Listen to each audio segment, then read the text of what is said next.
Hola, buenas tardes a todos. Muchas gracias por estar conectados. Por parte del Colegio de Estudios Multidisciplinarios sede Ecatepec, les damos las gracias por darse este espacio para conectarse con nosotros. Recuerden que quien quiera adquirir la constancia se puede comunicar al número publicado en Facebook o en un momentito se los escribo al chat para que puedan adquirir su constancia con valor curricular y el material del docente. El docente que va a estar al frente del taller de hoy es el doctor Eric Mejía Iglesias. En el taller de estrategias de litigación en las 48 horas de la investigación inicial, es licenciado en Derecho, tiene el diplomado en juicios orales en el nuevo sistema penal acusatorio, tiene el diplomado en investigación penal del delito de feminicidio desde la perspectiva de género, tiene el diplomado en actualización del proceso penal acusatorio y oral, es maestro en Derecho Penal y en Amparo, y tiene el doctorado en Derecho con orientación en juicios orales. Es agente del Ministerio Público de la Fiscalía General de Justicia del Estado de México. Muchas gracias por estar conectado con nosotros, doctor. Es un placer tenerlo al frente de este taller. Manejamos los 15 últimos minutos de preguntas y respuestas por medio del chat. Muy buenas tardes, ¿sí me escuchan bien? Sí, todo bien. Muchas gracias. Sí, aquí no me permitía activar la cámara, sin embargo, ya estamos listos con la cámara y el micrófono. Muchas gracias al Colegio de Estudios de nuevo por permitirme impartir esta pequeña plática bastante interesante que tiene que ver con las estrategias de litigación, pero en esta pequeña fase, ¿no? Que es precisamente ante el Ministerio Público. Entonces, a veces sí es complicado saber qué hacer en esta pequeña etapa, en estas 48 horas.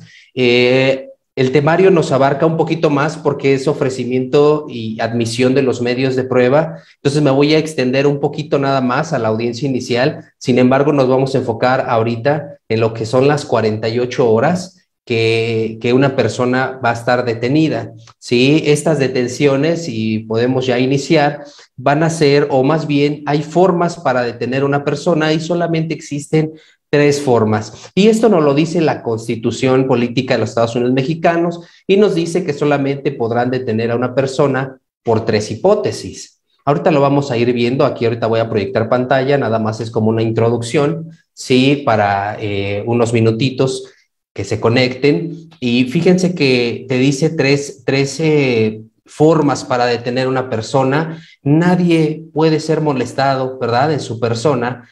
Y luego te dice, salvo que sea un mandamiento de una autoridad.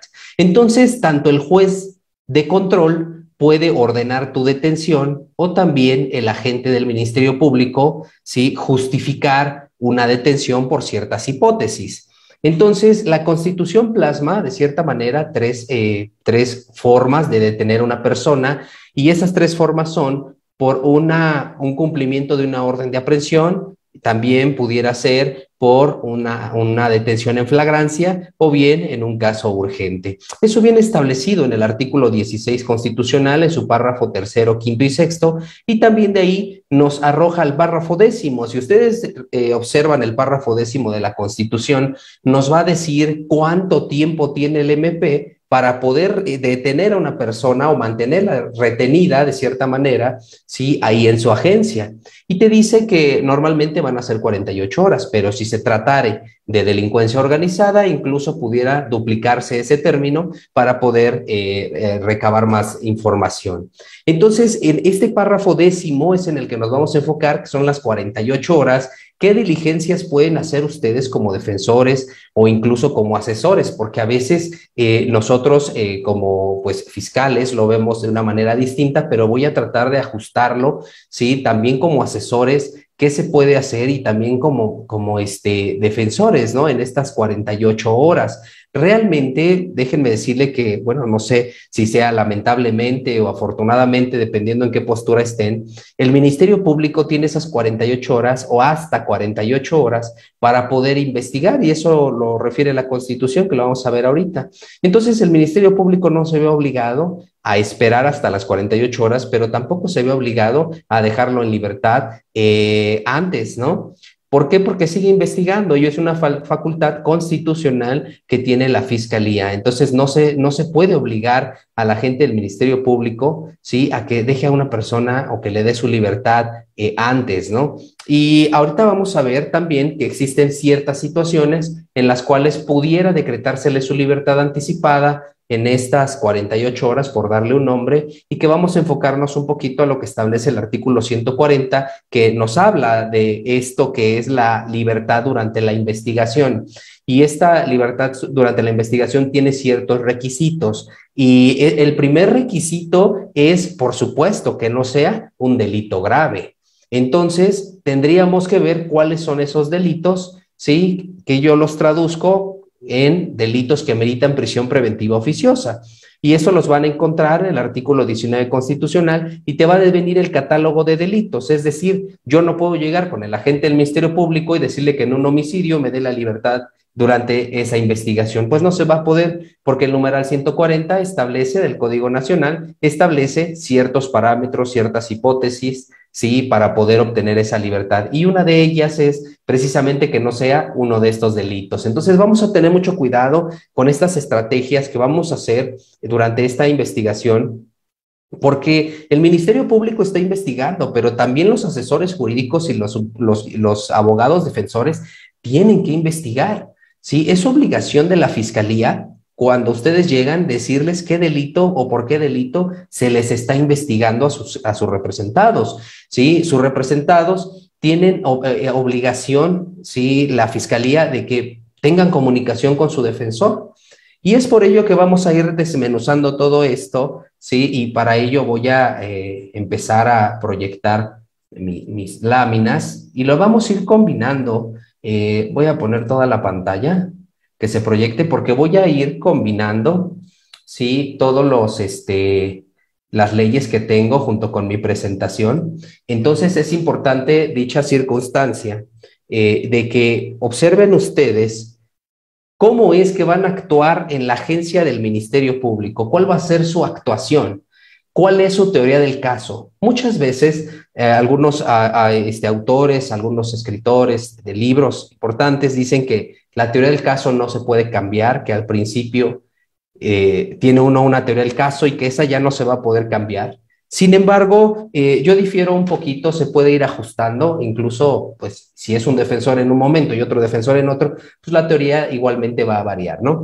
Entonces, ustedes como defensores también están obligados a investigar. Por ejemplo, si están acusados de un robo con violencia a un OXXO, pues es evidente que lo primero que el Ministerio Público va a solicitar son las cámaras de vigilancia, ¿no?, de ese lugar, y que a lo mejor no se las van a dar luego, pero también ustedes pueden hacer un recorrido para ver qué vecinos o qué personas están ahí y poder solicitarles que les deje ver esas videograbaciones, a ver si es cierto que los horarios de la detención, aclaro, porque si estamos dentro de las 48 horas, estamos en la hipótesis tercera, ¿verdad? Bueno, segunda, de una detención, que les dije que era por flagrancia. Entonces, fíjense cómo establece, vamos a ir aterrizando poco a poco para que veamos cómo se va estableciendo esta hipótesis de la flagrancia. Si ustedes observan, ¿sí?, sitúense en lo que es el numeral 16 constitucional, ¿sí?, y nos vamos a ir ahorita, como son dentro de las 48 horas, nos vamos a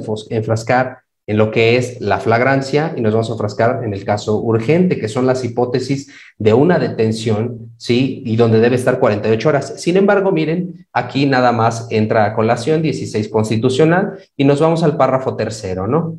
Y ese párrafo tercero nos establece claramente que no podrá librarse orden de aprehensión sino por autoridad judicial sin que proceda denuncia o querella del hecho que la señala como delito.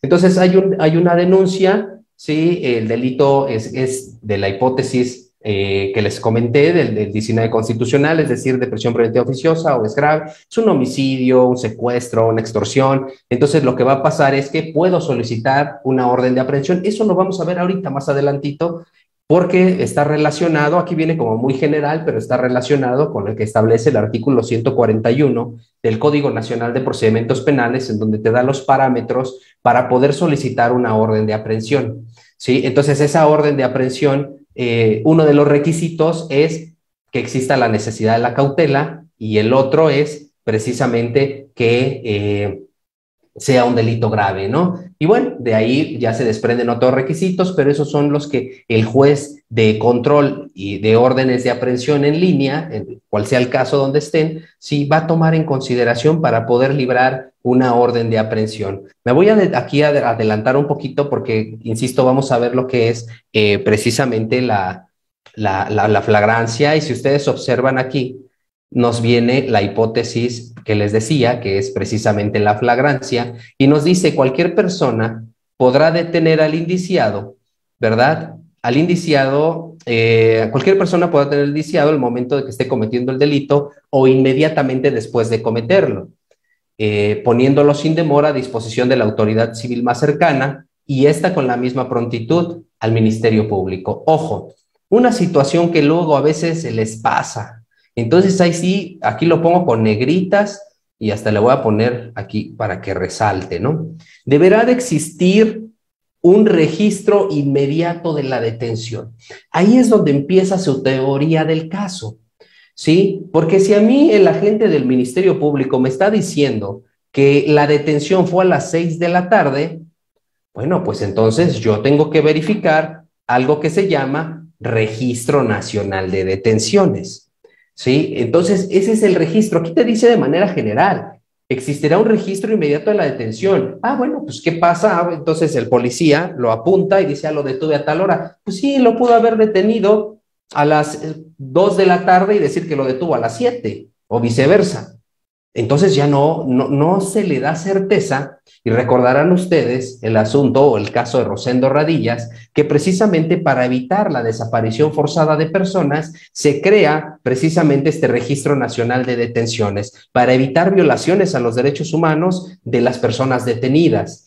Solía pasar, ahí por ahí cuenta la leyenda, que las personas que cometían ciertos delitos, los policías los subían a la patrulla, los paseaban, ¿verdad? Durante tiempo, y bueno, si veían que no obtenían algún beneficio de esta persona, pues entonces simplemente pues lo dejaban ir, pero después de mucho tiempo, o de coraje lo presentaban, lo ponían a disposición por cualquier cosa y ya. Pero la detención realmente, a lo mejor fue a las 2, 3 de la tarde, lo están poniendo a disposición a las 7 de la noche, pues realmente entonces el registro de la detención no es inmediato. Y es por ello que ustedes, como abogados o como familiares, no saben dónde se encuentra su detenido. Será, es que pues no sé dónde está, entonces lo voy a buscar. Y entonces el Registro Nacional de Detenciones es una página de orden público donde ustedes pueden entrar, ponen el nombre de la persona, su CURP, y les va a aparecer quién lo tiene detenido, ¿sí? Entonces, este sistema pues es genial porque ya les va a aparecer la hora de la detención y quién lo tiene. En ese momento, a lo mejor es la hora de la detención, 6 de la tarde, y en estos momentos, ¿quién lo tiene? Hasta ahorita el policía de nombre tal, primer respondiente. Ah, bueno, ya sé dónde está mi detenido, ¿sí? ¿Por qué? Porque a lo mejor se está trasladando a la agencia del Ministerio Público, porque a lo mejor el Ministerio Público todavía no le da continuidad al Registro Nacional de Detenciones, que es lo que vamos a ver también ahorita, y eso es lo que tenemos que ir desmenuzando en esa temporalidad, el Registro Nacional de Detenciones, y por supuesto también verificar qué datos de prueba pueden obtener ustedes en ese momento, ¿sí? ¿Por qué? Porque a lo mejor después pasa la policía, ¿verdad? A tocar a las puertas y dice, a ver, sus videograbaciones, esto, lo otro, y ellos lo tienen y ustedes ya no van a tener acceso. Es importante que lo que está investigando ustedes también investiguen, dependiendo qué delito sea, claro. Si es un delito que no es grave, que es patrimonial, ahorita vamos a ver los requisitos. Entonces, posiblemente mi teoría del caso va a ser sacarlo antes de las 48 horas en términos del 140.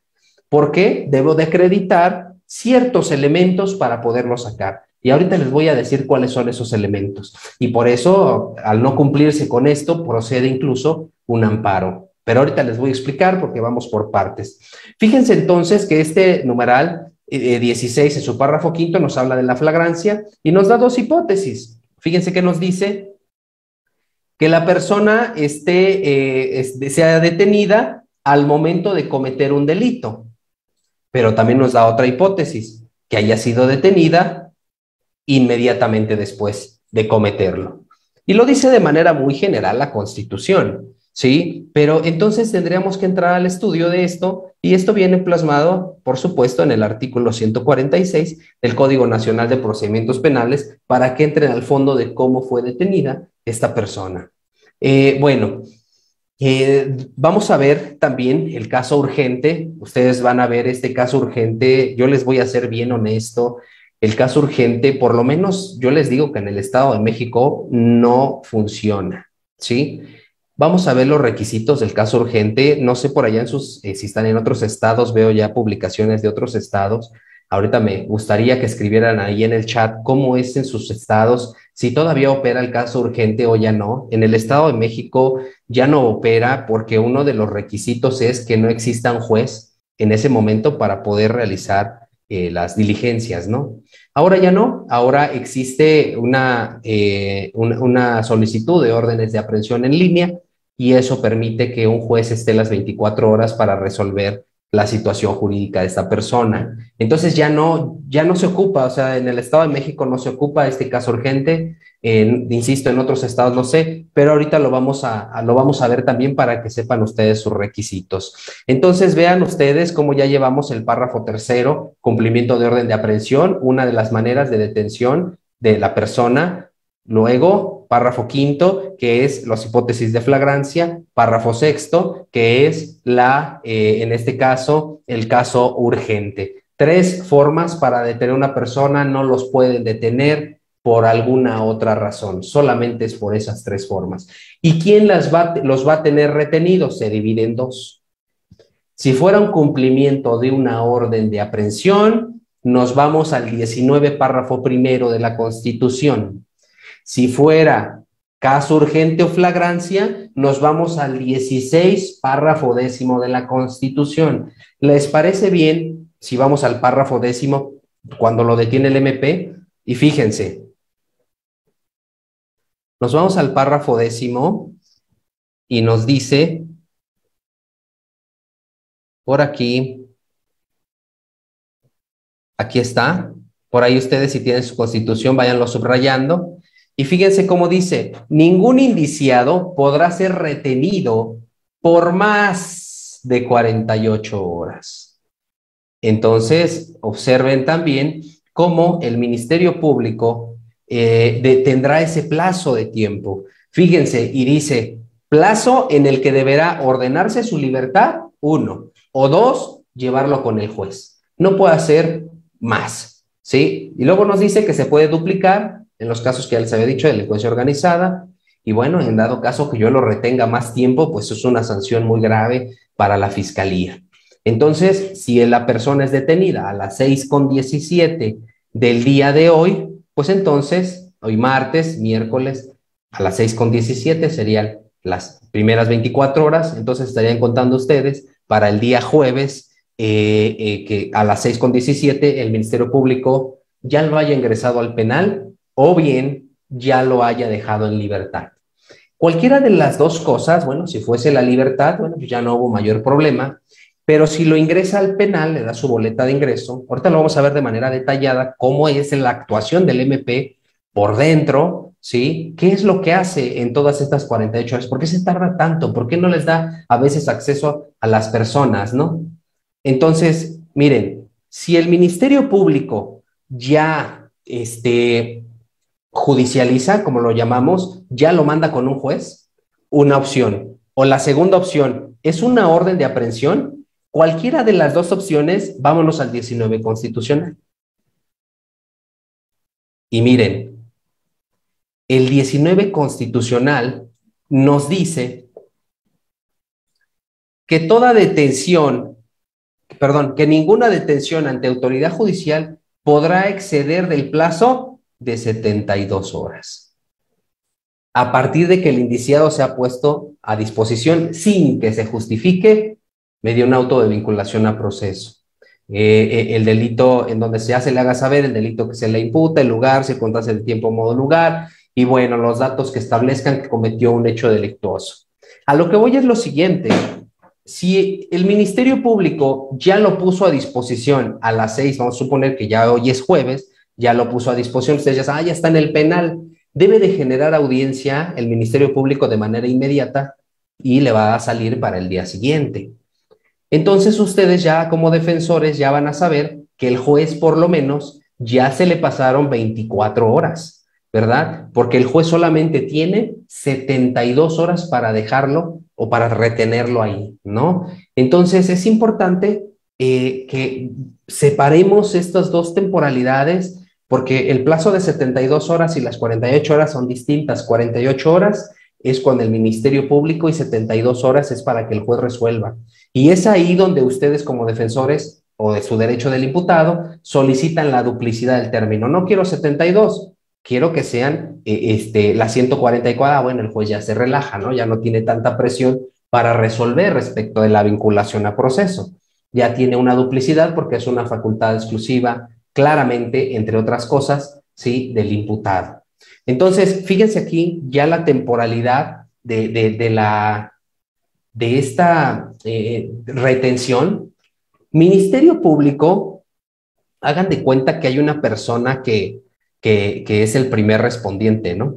Entonces, el primer respondiente detiene a una persona, ¿sí? Y cuando detiene a la persona, inmediatamente debe de hacer un registro nacional de detenciones, es decir, además del folio que se le da y todo eso que llamaban antes en la base y todo eso, además de todo eso, él tiene que hacer el registro nacional de detenciones y darnos el folio a nosotros como MPs, ¿sí? Entonces, hagan de cuenta que si lo detuvieron a las 6 de la tarde, ¿sí?, pues entonces habría que ver a qué hora le hicieron saber sus derechos, cuál fue la forma de la detención, ¿sí?, y cuánto tiempo se tardaron en trasladarlo a la agencia. Ministerio Público relativamente no tendría problema del imputado porque no lo tiene todavía a su disposición, ni siquiera tiene conocimiento de ese hecho. Es por ello que el primer respondiente lo que hace es trasladarlo y en ese traslado realizar el registro para que cuando llegue a ser la puesta a disposición, pues entonces ya tenga un registro para nosotros poderlo plasmar en sus declaraciones o sus entrevistas y por supuesto también darle continuidad al Registro Nacional de Detenciones. Y pónganse bien abusados porque, miren, el Registro Nacional de Detenciones no nada más lo hace el policía captor, es decir, el primer respondiente. Ese Registro Nacional de Detenciones lo hace la Fiscalía. Hagan de cuenta que ya llega el primer respondiente con nosotros, nos da su folio de la detención y nosotros entramos con un código al Registro Nacional de Detenciones y le damos continuidad y decimos: ahora el detenido ya no lo tiene el primer respondiente, ahora lo tengo yo, ¿sí? Entonces, cuando ustedes lo busquen en la página, ¿sí?, ahí lo van a buscar a ver si lo tiene Eric Mejía, ¿no? O lo tiene tal persona, pero ya lo tienen en la agencia del Ministerio Público y la agencia está ubicada en tal lugar, tal, la hora de la detención, por qué lo detuvieron, varias cosas se van a enterar, ¿sí? Y se le da continuidad todavía más. Vamos viendo, ¿sí?, que el Ministerio Público, voy a hablar un poquito más para que vean la parte que hay que litigar de cierta manera en la agencia del Ministerio Público, algo muy importante que deben de saber, pues es que no haya habido tortura por parte de su representado, que no haya tenido un trato inhumano. Y es por ello que lo primero que tienen que visualizar, pues es el certificado psicofísico y de lesiones de su imputado, bueno, de su cliente. El Ministerio Público, ¿qué es lo que hace? Bueno, miren, recibe al detenido. Yo no sé a qué hora lo detuvo el policía primer respondiente, ¿sí? A mí me lo está trayendo a las 8 de la noche. Un ejemplo, ¿no? Lo detuvieron a las 6, pero conmigo llega a las 8, ¿sí? O sea, esas 2 horas yo no sé qué onda. A mí no es mi responsabilidad. Lo que yo tengo que hacer como Ministerio Público es recibir al detenido, por supuesto, recibir la apuesta.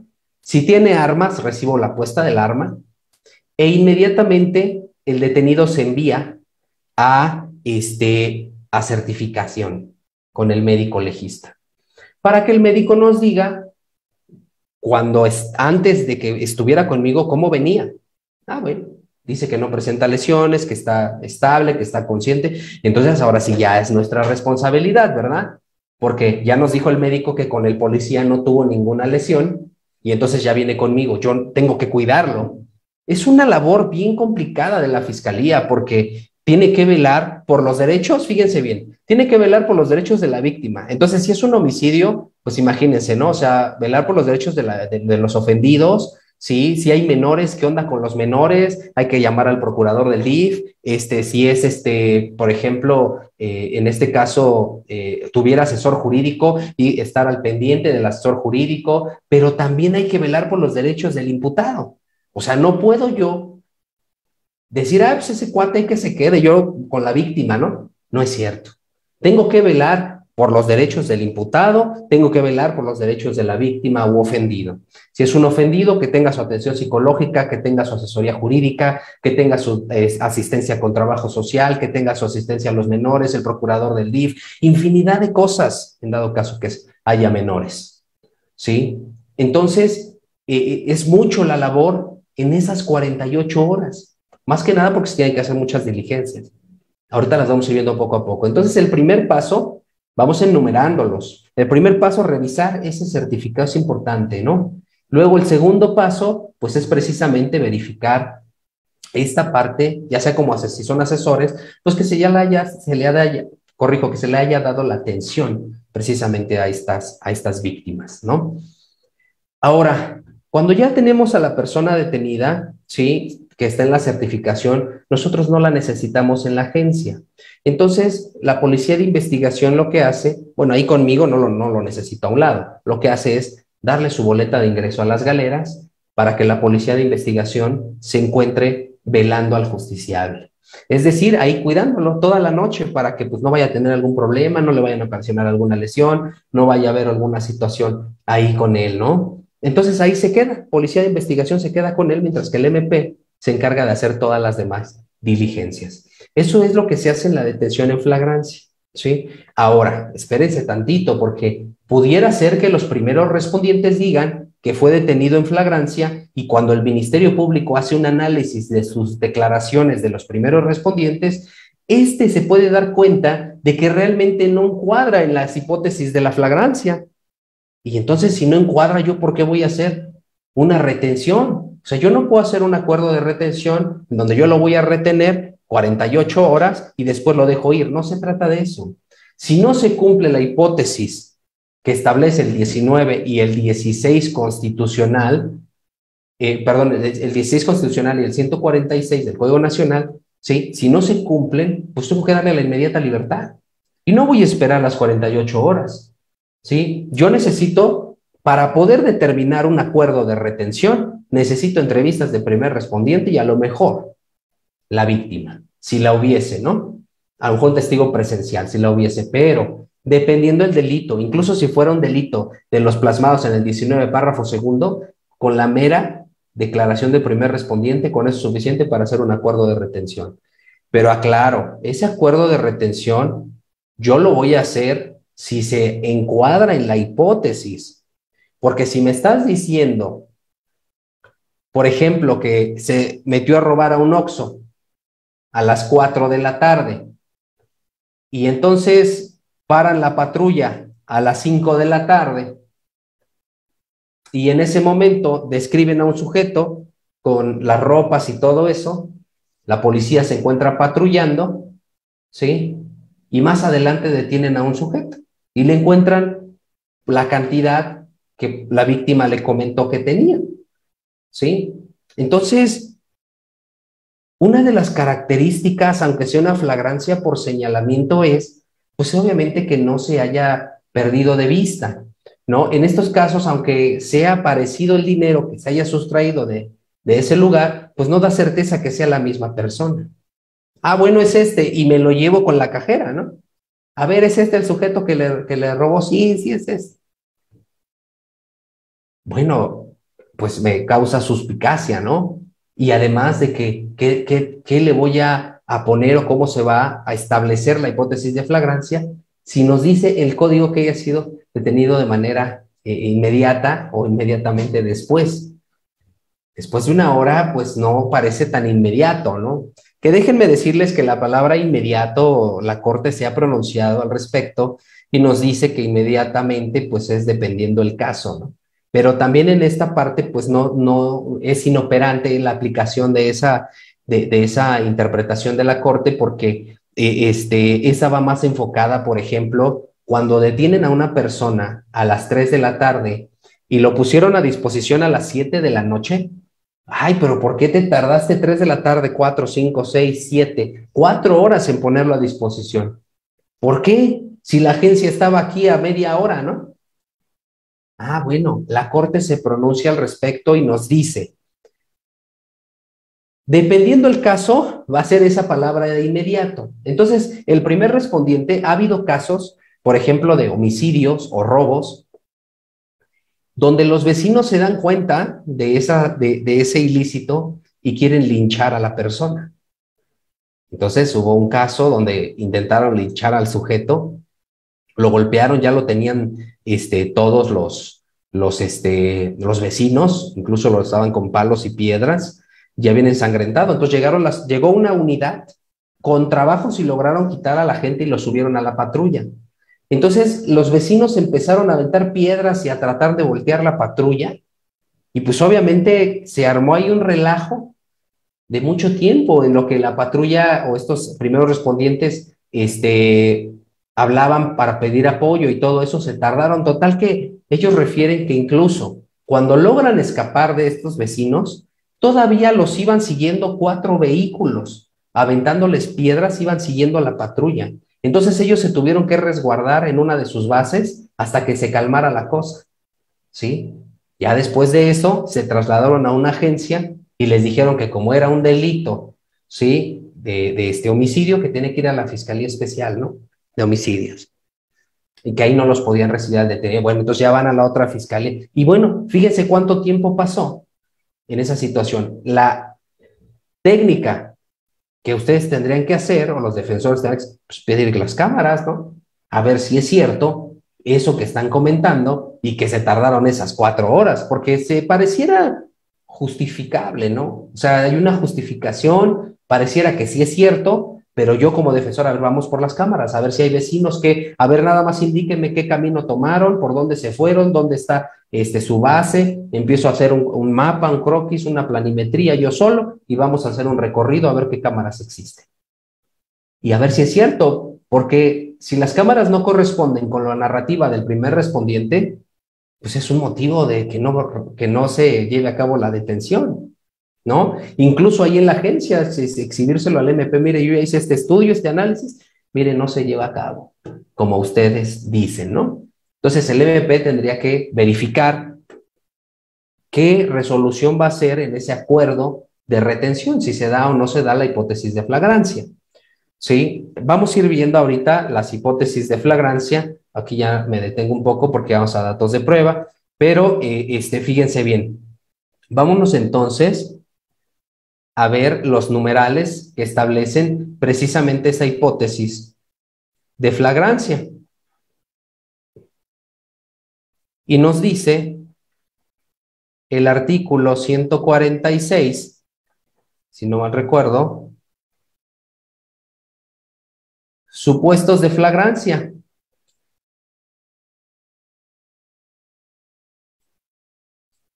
Y en esos supuestos de flagrancia, miren, nos maneja 2 supuestos. Que la persona sea detenida al momento de cometer el delito y nos maneja otro, que sea detenido inmediatamente después de cometerlo. El primero nos queda claro, ¿sí? Y el primero ya les di varios ejemplos. La persona está asaltando en un Oxxo, en esos momentos sale corriendo, deténganlo, deténganlo. Y unos vecinos lo ven, lo detienen, pasa una patrulla y se lo lleva. La Constitución te dice cualquier persona puede detener al indiciado, ¿no? Entonces, Lo detienen, no hay mayor problema, fue flagrante, hipótesis primera, no pasa nada. Lo que nos crea suspicacia es, claro, en la hipótesis segunda en cualquiera de sus dos apartados. Fíjense, cuando la persona es perseguida, perdón, es sorprendida cometiendo el delito y es perseguida material e ininterrumpidamente. En estos casos, luego piensan que es perseguida la persona y la pierden de vista porque se atravesó, no sé, a lo mejor un tráiler y ya la patrulla ya no pudo dar seguimiento al vehículo en el que iban. Sin embargo, pasó el tráiler y ya no vio, pero pues, se dio vuelta por otro lado y lo encontró de frente y lo siguió. La interpretación de este numeral nos dice que debe de ser ininterrumpido. Entonces, ya no va a operar este apartado. ¿Y qué creen? Que ha habido casos donde a lo mejor la fiscalía sí comete ese error, llega a la audiencia de control y luego ahí en la audiencia lo corrige. Ah, ya es la segunda hipótesis. ¿Qué creen? Que en el acuerdo de retención sí le puso la primera, o sea, la segunda, pero el A, ¿verdad? Ahí en su acuerdo de retención. Y cuando llega con el juez lo quiere cambiar. Desde mi punto de vista, no se puede. No se puede cambiar y es un motivo también para que ustedes hagan manifestaciones de que el Ministerio Público lo detuvo por una situación y el juez debe atender. Por eso se llama ratificar la detención. ¿Por qué? Porque el Ministerio Público lo retuvo con una justificación y no puede venir aquí a decir que ahora lo retuvo, pero que fue por otra. No se puede cambiar, ustedes ya tienen los antecedentes y no se va a poder. Entonces, bueno, es lo que les comentaba. Y bueno, la segunda, la B, que si la persona sea señalada por la víctima, ¿sí? Algún testigo presencial de los hechos o quien hubiera intervenido en ella en la comisión del delito cuando tengan en su poder instrumentos, objetos, productos y todo eso, ¿no? Que por ejemplo, a veces si se sacó, a lo mejor, pues un fajo de dinero y describe la persona que estaba con unas ligas, ese dinero y adentro de una bolsa color negra, con masking a su alrededor, con la leyenda OXXO, y en ese momento lo detienen y la bolsa tiene esas características, ¿verdad? Pero nos dice aquí una pequeña limitante, ¿no? Para los efectos de la fracción segunda, inciso B, de este precepto, se considera la persona ha sido detenida en flagrancia por señalamiento, y aquí te dice, nada más, cuando inmediatamente de cometer el delito no se haya interrumpido su búsqueda. Seguimos con lo mismo. O sea, yo no puedo, pues de cierta manera, después de 4 o 5 horas agarrarlo, ¿no? Porque acuérdense ustedes que antes existía lo que llamaban la flagrancia equiparada, ¿no? Y que eso se eliminó precisamente por esta situación que se prestaba a lo subjetivo. Pues obviamente la persona, la víctima, lo que busca es un responsable. Pudiera ser que cualquier persona, sí, sí es él, no le hace, vámonos. Entonces tiene que ser bastante objetivo ese señalamiento, ¿sí? Entonces, bueno, vienen aquí, ustedes van a encontrar las hipótesis, en este caso ya lo relacionado con la Constitución, que cualquier persona podrá detener al indiciado, ¿sí? Y fíjense ustedes, en este caso ya para ir aterrizando lo que es la flagrancia, entonces les comento, dependiendo del delito, pero si fuera, por ejemplo, uno de los delitos del 19 constitucional en su párrafo segundo, sí, cualquiera de esos delitos yo califico, hago un acuerdo de retención con la simple declaración de un respondiente, ¿eh? No necesito más para hacer el acuerdo de retención y retenerlo, siempre y cuando reúna los requisitos, por supuesto, de la flagrancia. Habrá otros casos que no, habrá otros casos que sí necesite entrar al fondo, ¿sí? Y que no nada más con el del primer respondiente, porque puede haber testigos presenciales que se puedan contraponer en las temporalidades, ¿no? O incluso en el hecho. Entonces, bueno, en algunos casos, les digo de manera general, pero toma como base la retención el Ministerio Público con la información que arroje el primer respondiente, que fue quien lo detuvo, y a lo mejor los testigos presenciales, ¿no? Entonces, pónganse muy abusados porque Eso es muy relevante. Entonces, Registro Nacional de Detenciones, súper importante. Y que les digo que ese registro lo hace el primer respondiente, pero cuando ya está la puesta a disposición del MP, el MP tiene la obligación de continuar con ese registro. Esto es una teoría del caso que ustedes van a preparar para la audiencia. Si saben ya que es un delito grave y que no lo van a poder sacar en la agencia del Ministerio Público porque, pues obviamente, no entra dentro de las hipótesis del 140 que vamos a ver ahorita, pues si ya saben que no va a entrar en esa hipótesis, pues ya mejor preparo mi teoría del caso para que no, a lo mejor en la detención no la califique de legal el juez de control. Acuérdense que en el control de la detención solamente, ¿sí? Solamente se debate cuestiones de la detención, temporalidades, horarios, formas de detención, los registros de detención, o incluso si la detención fue con violación a derechos fundamentales, ¿no? Nada más. Si ustedes en un control de detención, la pretensión es debatir otras situaciones, como que, pues es que señoría, así nos sucedieron los hechos, mire, él se encontraba en determinado lugar, pues el juez los va a regañar, les va a decir, no es el momento todavía, defensa, por favor, verifique esta etapa en particular. Y esta etapa en particular, pues es únicamente la forma de cómo fue detenida la persona. Y ha habido muchos casos en donde se obtiene la libertad porque no se llevó a cabo el Registro Nacional de Detenciones. ¿Cómo tiene certeza el juez que la detención fue realizada en ese horario? ¿Por la palabra del primer respondiente? Si fuera por las palabras de los primeros respondientes, pues no hubiera esta desaparición forzada, ¿no? En esos tiempos. Entonces, es por eso que el juez pues debe de tener certeza que sí existe y por lo tanto debe de tener ese Registro Nacional de Detenciones y el juez es muy garantista, te va a decir, ¿y el Registro Nacional de Detenciones a qué hora fue? A ver, usted dice que lo detuvieron a las 6 de la tarde, que lo pusieron a disposición a las 7 de la noche. ¿A qué hora hizo su Registro Nacional de Detenciones? Y dijo, ay, señoría, es que cree el primer respondiente no lo hizo ese registro. Bueno, usted sabía de ese registro, Ministerio Público. Usted debió de habérselo requerido al primer respondiente ese registro. ¿Hay una constancia que usted haya hecho donde el primer respondiente no lo hizo? Donde usted, imagínense todo lo que va a... ¿no? El juez va a decir, yo no tengo certeza que haya sido detenido en ese horario y por lo tanto se decreta la inmediata libertad. ¿Sí? Por un Registro Nacional de Detenciones. Entonces, muchas veces esto ha tenido mucho, o ha agarrado mucho poder precisamente por esta situación que se prestaba a que detenían a una persona en un momento y lo ponían a disposición hasta otro momento y pues simplemente decían, a esa hora lo detuve, ¿no? Entonces ya no es tan fácil. No me voy a detener mucho en el caso urgente, insisto, porque no tiene sentido ese numeral. Y aclaro, cada quien tiene su perspectiva, pero desde mi punto de vista, a estas alturas, no opera este supuesto.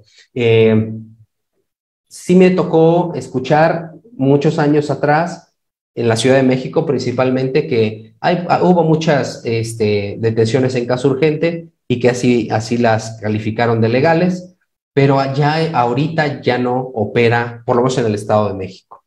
Entonces, mire, nada más para que tengan conocimiento, lo relacionamos. Artículo 16 de la Constitución, párrafo sexto, ¿se acuerdan? ¿Sí? Que dice hipótesis de caso urgente. Lo relacionamos con el 150, ¿sale?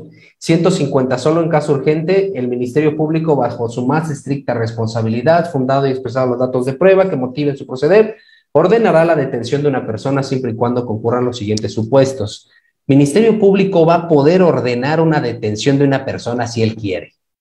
Deténganlo y aquí tráiganmelo. 48 horas lo voy a tener. Pero si se cumple con estos requisitos. Aclaro. Primero, que sea, ¿qué? Un delito grave. ¿Sale? Si es un delito grave, ok.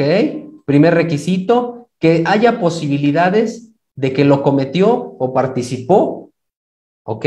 También dice que se califican delitos graves para efecto de estos, los señalados con prisión preventiva oficiosa. Ustedes recordarán, 19 constitucional, párrafo segundo. Bueno, les voy a poner un ejemplo que siempre les pongo a todos mis alumnos, ¿no? Llega un sujeto que estaba tomando con su compadre en una casa, en su casa, ¿sí? dice, lo invitó este cuate, empezaron a tomar, se hicieron de palabras y el dueño de la casa, ya que estaban bien borrachos, saca un cuchillo y le da 30 puñaladas. Toma el cuerpo del sujeto y lo guarda en los registros en la coladera de la casa y el cuchillo lo mete escondido en una maceta. Eso lo hace, vamos a suponer, el 18, ¿no? X, nada más para tener un día. Y el 20 llega con el Ministerio Público y le dice, quiero que me detenga porque maté a mi compadre. Por favor, deténgame. Ay, ¿cómo mataste a tu compadre? Sí, yo lo maté porque el día sábado 18, sí, ese día fuimos a tomar a mi casa y la verdad es que me dijo de cosas, yo estaba muy tomado, la verdad me aloqué y le di como 20 o 30 puñaladas, lo escondí, entren a mi casa, ahí está la coladera, ahí está el cuerpo, estoy arrepentido, quiero pagar, me intenté suicidar, mire mi cuello, no puedo suicidarme, quiero pagar y quiero que me metan a la cárcel, agárreme. Y entonces la pregunta aquí sería, ¿podrán detenerlo? ¿Podrá el Ministerio Público retenerlo las 48 horas que les acabo de decir? Pues a lo mejor y diría, ¿no? Pues hay un supuesto de caso urgente. ¿Por qué? Porque él mismo dice que hay un delito grave. O sea, yo advierto que un homicidio pues, es un delito grave. Él mismo está diciendo que participó, ¿verdad? Y es un delito que merita prisión preventiva oficiosa. No estoy diciendo que sea el caso urgente, estoy preguntándoles qué se tendría que hacer o qué tendría que hacer el MP. Pues ya, este está borracho, váyase, váyase, no, no venga, y lo dejamos ir. Bueno, les dice que es uno, existan datos que establezca esa posibilidad del cometió. Luego, que exista un riesgo fundado de sustraerse de la acción de la justicia, sabiendo que cometió un hecho delictuoso y que pudiera estar 40, 50, 60, 70 o hasta prisión vitalicia en la cárcel, pues entonces mejor me voy, ¿no? Y luego que por razón de hora, cualquier otra circunstancia no pueda concurrir a una autoridad judicial. Les comentaba yo que aquí este tercero fue el que ya nos limitó. ¿Por qué? Porque dice, por razón de hora, lugar o cualquier circunstancia no pueda ocurrir a una autoridad judicial, es decir, a un juez. Pero ¿qué creen? Que está la orden de aprehensión, órdenes de aprehensión en línea. Entonces, si son las 24 horas. Entonces, por eso no se va a dar el caso urgente, porque pues podemos solicitar la orden de aprehensión en línea y el juez pues está recibiendo nuestra orden de aprehensión y nos va a dar una resolución, un oficio para aprehender a la persona. Solo que hay una pequeña laguna, ¿no? Mientras se libra la orden de aprehensión, ¿qué va a suceder con el sujeto? ¿Lo retengo? Pues a fin que tengo 48 horas, ¿no? Sí, tengo 48 horas, pero siempre y cuando haga mi acuerdo de retención y lo vaya a llevar ante un juez para que califique de legal la detención. Si ya pedí una orden de aprehensión, no lo voy a llevar. Se están complicando las cosas, ¿sí? Pero bueno, al final atiendo esta circunstancia. Quería nada más verlo. Vamos a regresarnos, ¿sí? Vamos a regresarnos, si les parece bien, a las 48 horas. Todavía no llego con el juez, ¿eh? Estoy nada más ahorita en el Ministerio Público. Ahora, fíjense bien, vámonos al artículo 141 y viene en el artículo 141 esta situación de la orden de aprehensión. No me voy a detener mucho, voy a dejar que ustedes lo lean después, porque realmente el tema que nos corresponde, pues es estas técnicas en las 48 horas, ¿no? Y esto ya es directamente en la audiencia inicial. Entonces, aquí te viene como unos lineamientos para la orden de aprehensión. Entonces, te dice que cuando se haya presentado denuncia o querella de un hecho que la ley señale como delito, el Ministerio Público anuncie que obre en la carpeta de investigación datos que establezcan que se ha cometido un delito y la probabilidad de que participó, ¿sí? Pueden solicitar al Ministerio Público, al juez, un citatorio al imputado, una orden de comparecencia o una orden de aprehensión. Entonces, los requisitos de la orden de aprehensión ya los van a encontrar ustedes, ¿sí? En este caso, en el artículo 143, pero Para no dilatarnos tanto, es muy sencillo, solamente dos cosas. Bueno, entre otras, pero dos importantes. La primera, que sea un delito grave, que esté en el 19 párrafo segundo, y la segunda, ¿sí? Que exista la necesidad de la cautela. Eso lo vamos a ver ahorita, porque vamos para la libertad durante la investigación y tienen que acreditar la necesidad de la cautela. Vamos para allá. Bueno, miren, si fuera otro tipo de delito que no sea grave, primero el Ministerio Público deberá de agotar esto, ¿sí? Deberá de agotar el citatorio y la orden de comparecencia, ¿sí? Ante el juez también, y debe de justificar, por ejemplo, si se le notifica cuando ya solicita la audiencia. Les voy a hacer como más general, ¿no? Como un ejemplo práctico. Vamos a suponer que es un delito, ¿sí? Que no es grave. Entonces, yo ya tengo integrada mi carpeta de investigación y solicito audiencia con el juez de control. Cuando yo solicito la audiencia al juez de control, le solicito que notifique al imputado en su casa, porque a mí me dejó un domicilio. Entonces, solicito que lo notifiquen en su casa. Lo que va a hacer el juez es notificarlo en su casa. Le va a decir, tiene usted que presentarse al juzgado de control tal, a tal hora. Cuando llega la audiencia, ¿sí? Entonces, no se presenta el imputado. No se presentó. Entonces, señoría, bueno, eso, se suspende la audiencia si quiere. Voy a tratar de gestionar por qué no se presentó, ¿sí? Y posteriormente, o si no es que en ese mismo momento, ya como lo considera el Ministerio Público, solicito una audiencia privada para una orden de comparecencia. ¿Para qué? Para que ya no le dejen un citatorio, sino que lo traigan a fuerzas, ¿sí? Lo que se llamaban presentaciones u órdenes de presentación, ¿no? Entonces ya la policía de investigación lo empieza a buscar en su domicilio y lo empieza a ver, lo que sea, y lo atrapa y se lo lleva al juzgado para que le formulen imputación. No lo localizamos, los órganos captores dijeron que no está. Ah, bueno, señoría, yo creo que sí es importante una orden de aprehensión, justificado. Entonces, posiblemente así sí se le proporcione, se le libre una orden de aprehensión, sí, pero ya agontando todo. Cuando son delitos graves, no. Ya es luego. Ahora bien, me voy a regresar, ¿sí? Y fíjense cómo hay que tener en consideración, tomar en consideración este numeral, que es el artículo 140. El artículo 140, fíjense lo que dice, en los casos de detención por flagrancia, cuando se trate de delitos que no merezcan, aquí está el primer requisito, ¿sí? Es por eso que les digo, si ya está dentro del 19 constitucional, olvídense, ni lo refieran ni lo mencionen, porque nomás vamos a ahí pues ahora sí como dicen vulgarmente, a quemarlos, ¿no? Luego el Ministerio Público determine que no solicitará la prisión preventiva como medida cautelar. Uy, aquí ya se me complica. ¿Yo cómo voy a saber qué medida cautelar va a pedir? ¿Sí?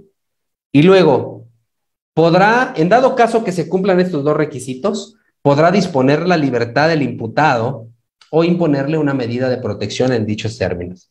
Cuando el Ministerio Público decrete la libertad del imputado, lo prevendrá a fin de que se abstenga de no molestar a la víctima o ofendido y a los testigos, a no obstaculizar la investigación y comparecer cuantas y tantas veces sea necesaria para las prácticas de diligencias.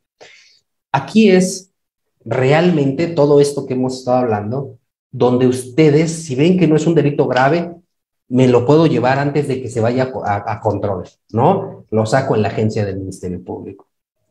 Pero te dice algo importante, que el Ministerio Público, como quiera ya lo hicimos, ¿no? Como quiera ya está, porque ya sabemos que no es de los que amerita prisión preventiva oficiosa, no es grave. Pero ahora, ¿cómo le hago para este requisito? Muy sencillo. Apúntenle, deberemos de atender a lo establecido en el artículo 168, 169 y 170 del Código Nacional. Y ahí van a encontrar en esos numerales los elementos de la necesidad de la cautela. A ver, vamos a ver qué dice. 169, 168, 169 y 170. En ese orden. Yo tengo que llegar con el MP, si voy a solicitar la libertad o la investigación, yo ya debo de tener esto, ¿eh? Hago mi escrito y ya. 1, ahí está, peligro de sustracción del imputado. 2, peligro de obstaculización de la investigación. Y 3, riesgo para la víctima, ofendido, testigos o para la comunidad.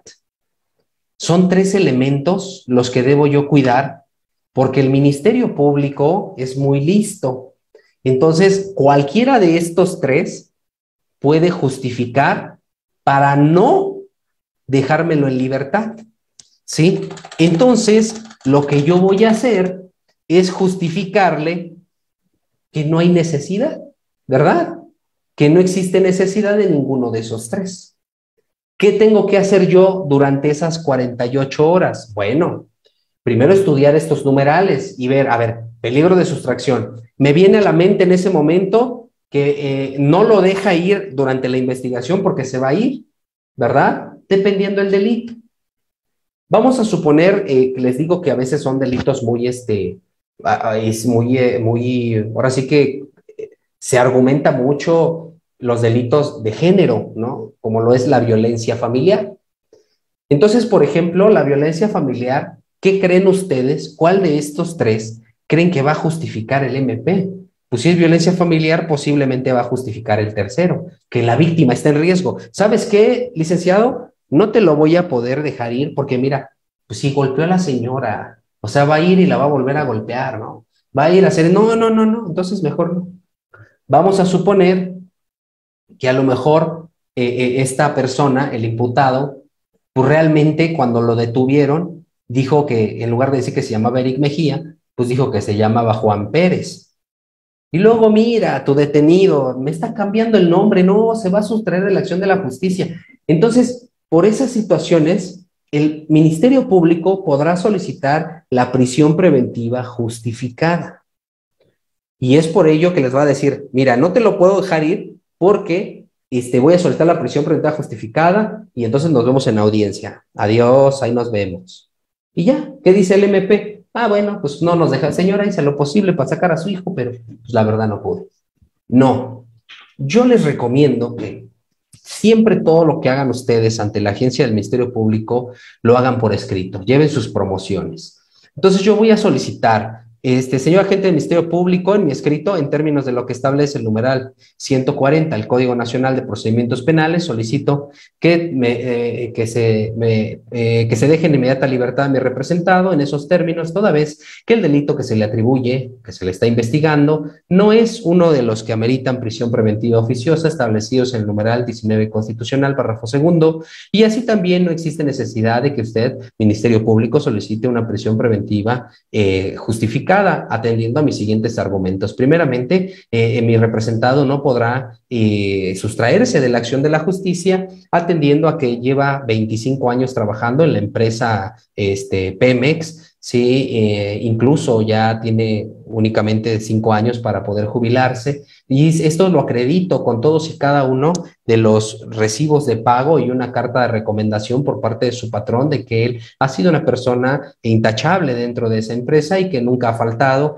a dicha empresa. También para evitar la sustracción, para justificar que no se va a sustraer de la acción de la justicia, exhibo 2 recibos, uno precisamente del predio que está a nombre de mi representado, en donde en este predio lleva viviendo por más de 40 años, sí, y es por ello que es imposible que se sustraiga de la acción de la justicia. Incluso hay vecinos de nombres tal, tal, tal, que pueden sostener, Ministerio Público, usted cítelos o mande a Policía de Investigación para que pueda recabarles entrevistas para que vean si mi representado vive en ese domicilio o no vive en ese domicilio. También se exhiben las actas de nacimiento de sus hijos, los cuales viven ahí, que se encuentran estudiando, su esposa, que también es ama de casa y que no tiene un trabajo, y que el hecho de que usted lo tenga aquí detenido, pues implica precisamente esa imposibilidad de poder estar con su familia, no existiendo necesidad.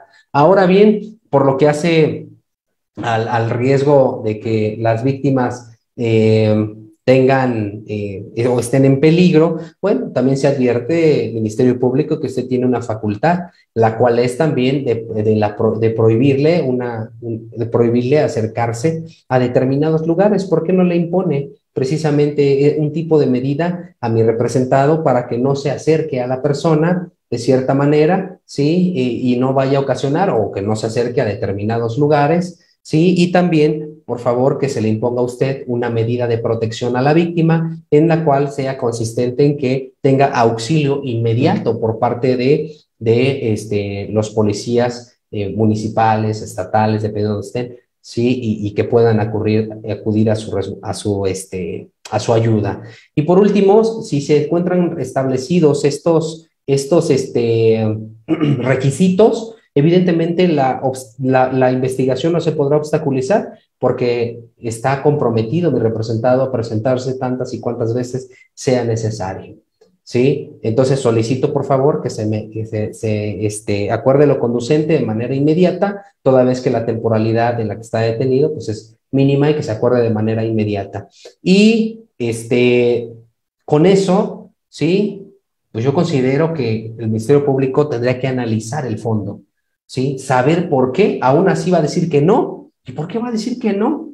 Entonces, miren, peligro de la sustracción, vienen los requisitos: el arraigo, que tenga un lugar establecido, ¿sí? El máximo de pena, comportamiento del imputado, inobservancia de medidas cautelares o el desacato de citaciones. Esas hipótesis no las tiene todavía, ¿no?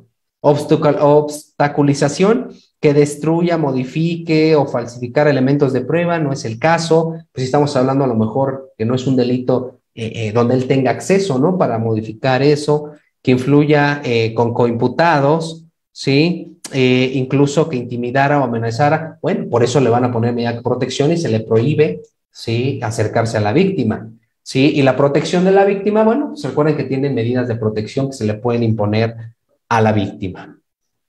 Y aquí viene lo bueno, ¿no?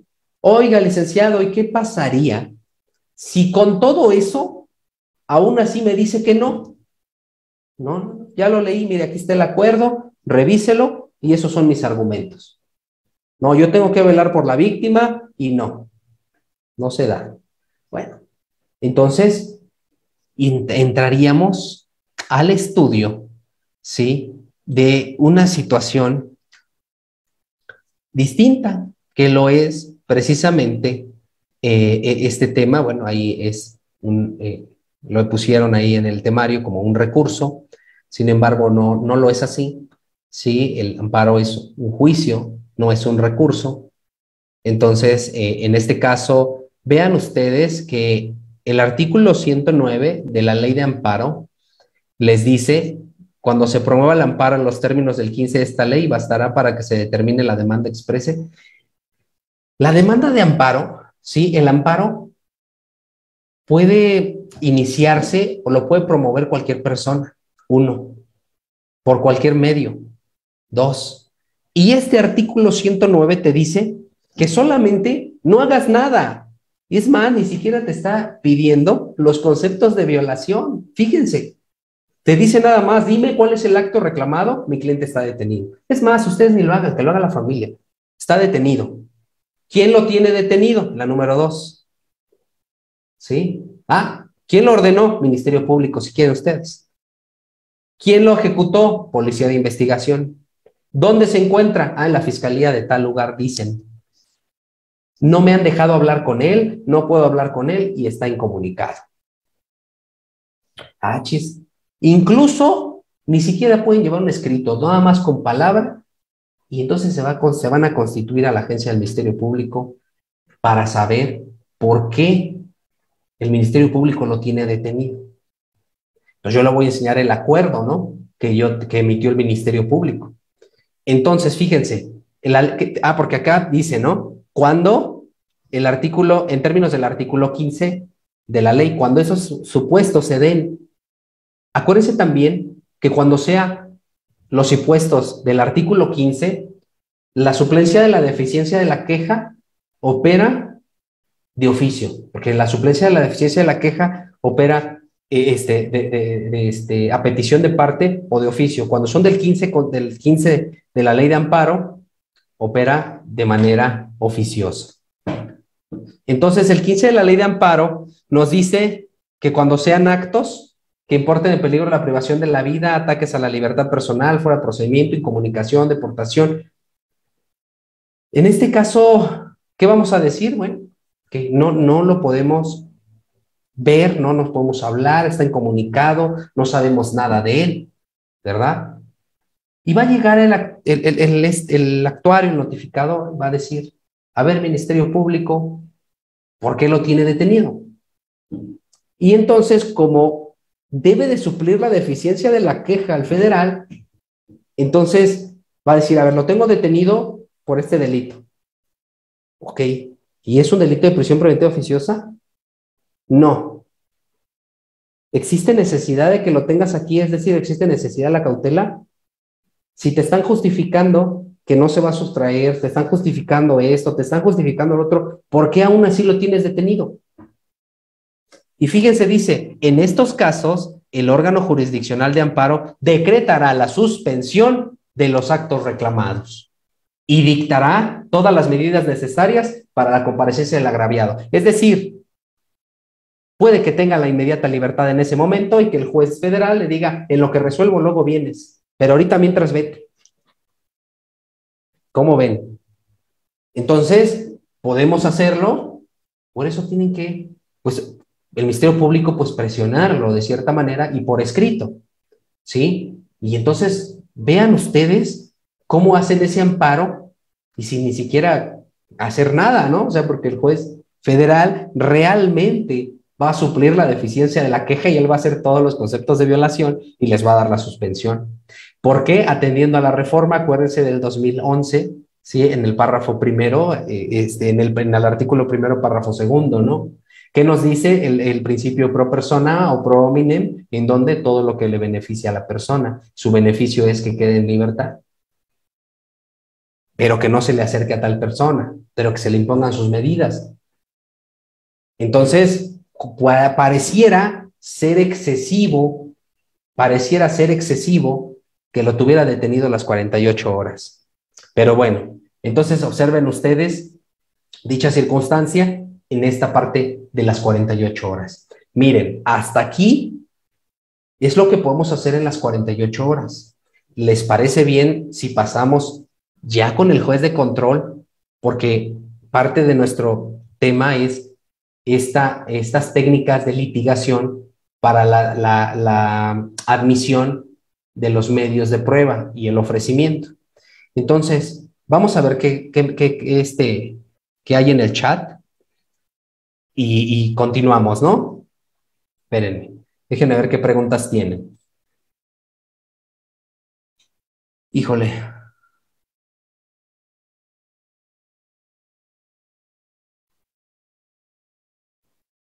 Déjenme regresar, hay muchas preguntas. Saludos a Chiapas, Chihuahua, Tabasco. Dice, equipo, ¿en qué página se puede buscar alguna persona detenida? No te metas en problemas, ponle en Google Registro Nacional de Detenciones, ¿sí? Y entonces, no me acuerdo si la primera o la segunda, a ver cómo te aparece, dale ahí como las primeras tres y ya te va a aparecer una página, te va a pedir tu nombre, ¿sí? Me parece que tu CURP o algo así, y luego abajo te pide el nombre de la persona y el CURP, ¿sí? Y ya, ahí entras y te van a aparecer los datos de dónde está detenida esa persona. Así ponle RND. Saludos a Tamaulipas, Quintana Roo. Dice, el caso urgente no se maneja, es muy difícil que te lo den, sí, es lo que les comentaba, ¿no? Que es complicado, sin embargo, sí se da, ¿eh? O sea, yo sí he escuchado que se ha dado ese caso urgente, pero aquí en el Estado de México, les soy bien sincero, no he visto yo esas audiencias actualmente, aclaro, ¿no? Nos dice René Paul, saludos, amigo, que cuál es la diferencia entre una detención material y una detención formal. Bueno, en este caso son situaciones como pues más subjetivas, sin embargo, pues habla de una detención material deteniendo a la persona, y la formal habla desde mi perspectiva, pues de la retención, ¿no? De cómo voy a formalizar esa detención de los primeros respondientes. Por eso te dice, se decreta la retención formal y material del sujeto. ¿Por qué? Porque materialmente habla del sujeto, de la persona, y la formalidad de con lo que hace al fondo del asunto, de acuerdo a las hipótesis de los numerales que antes ya me referí.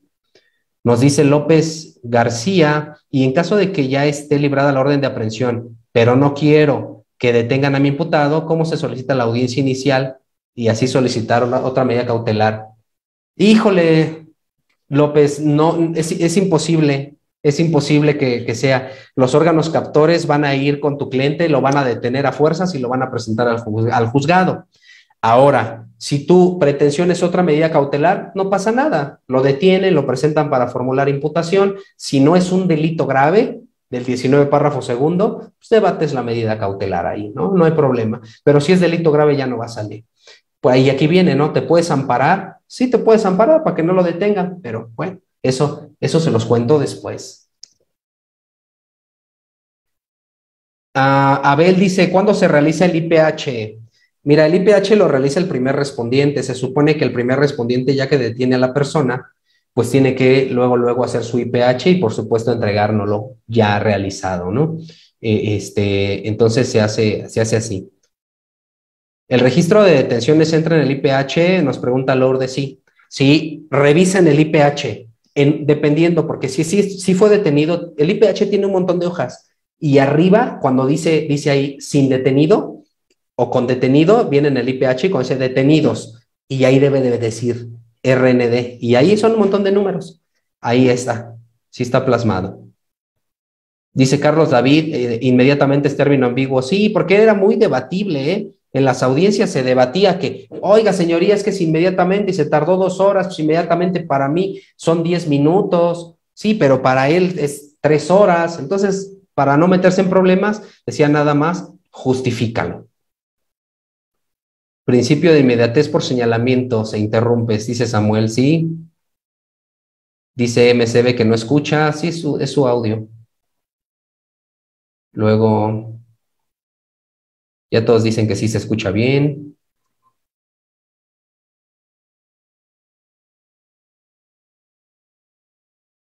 Dice, ¿el MP qué funciones tiene en juicio? Mira, el MP, por lo menos en el Estado de México, se divide en varios, ¿no? En algunas fiscalías. Pero por lo que hace a mi persona, llevamos los asuntos desde el de la detención hasta juicio, todos los asuntos. Sin embargo, hay otros MPs que solamente llevan, por ejemplo, para inician la carpeta y la remiten a la fiscalía que corresponde, y luego existe el MP de investigación, por decirlo así, y el MP de litigación, que son los que llevan desde la audiencia inicial, intermedia, y posteriormente lo cambia con otro MP a juicio. Entonces, sí, también pues llevan las audiencias, ¿no? Saludos a Yucatán, saludos a Guerrero.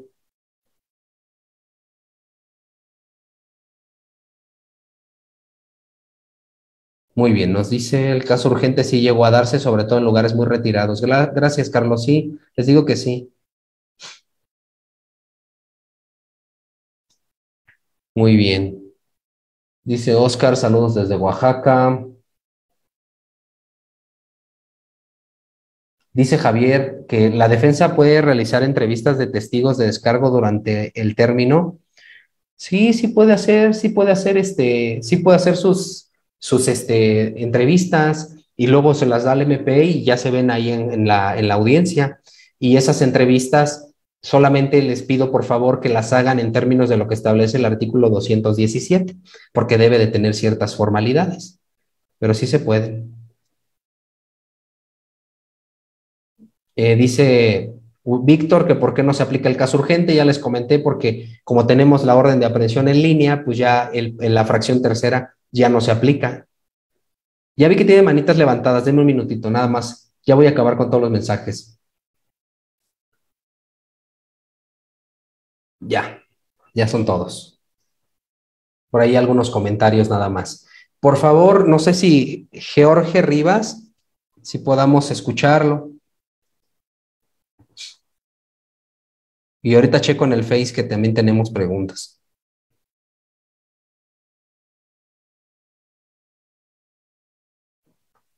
A ver, en lo que puede hablar Jorge, nos dicen en el Face, el acuerdo de retención lo debe dictar forzosamente el MP ante quien se pone a disposición al detenido o puede ser cualquier otra agencia.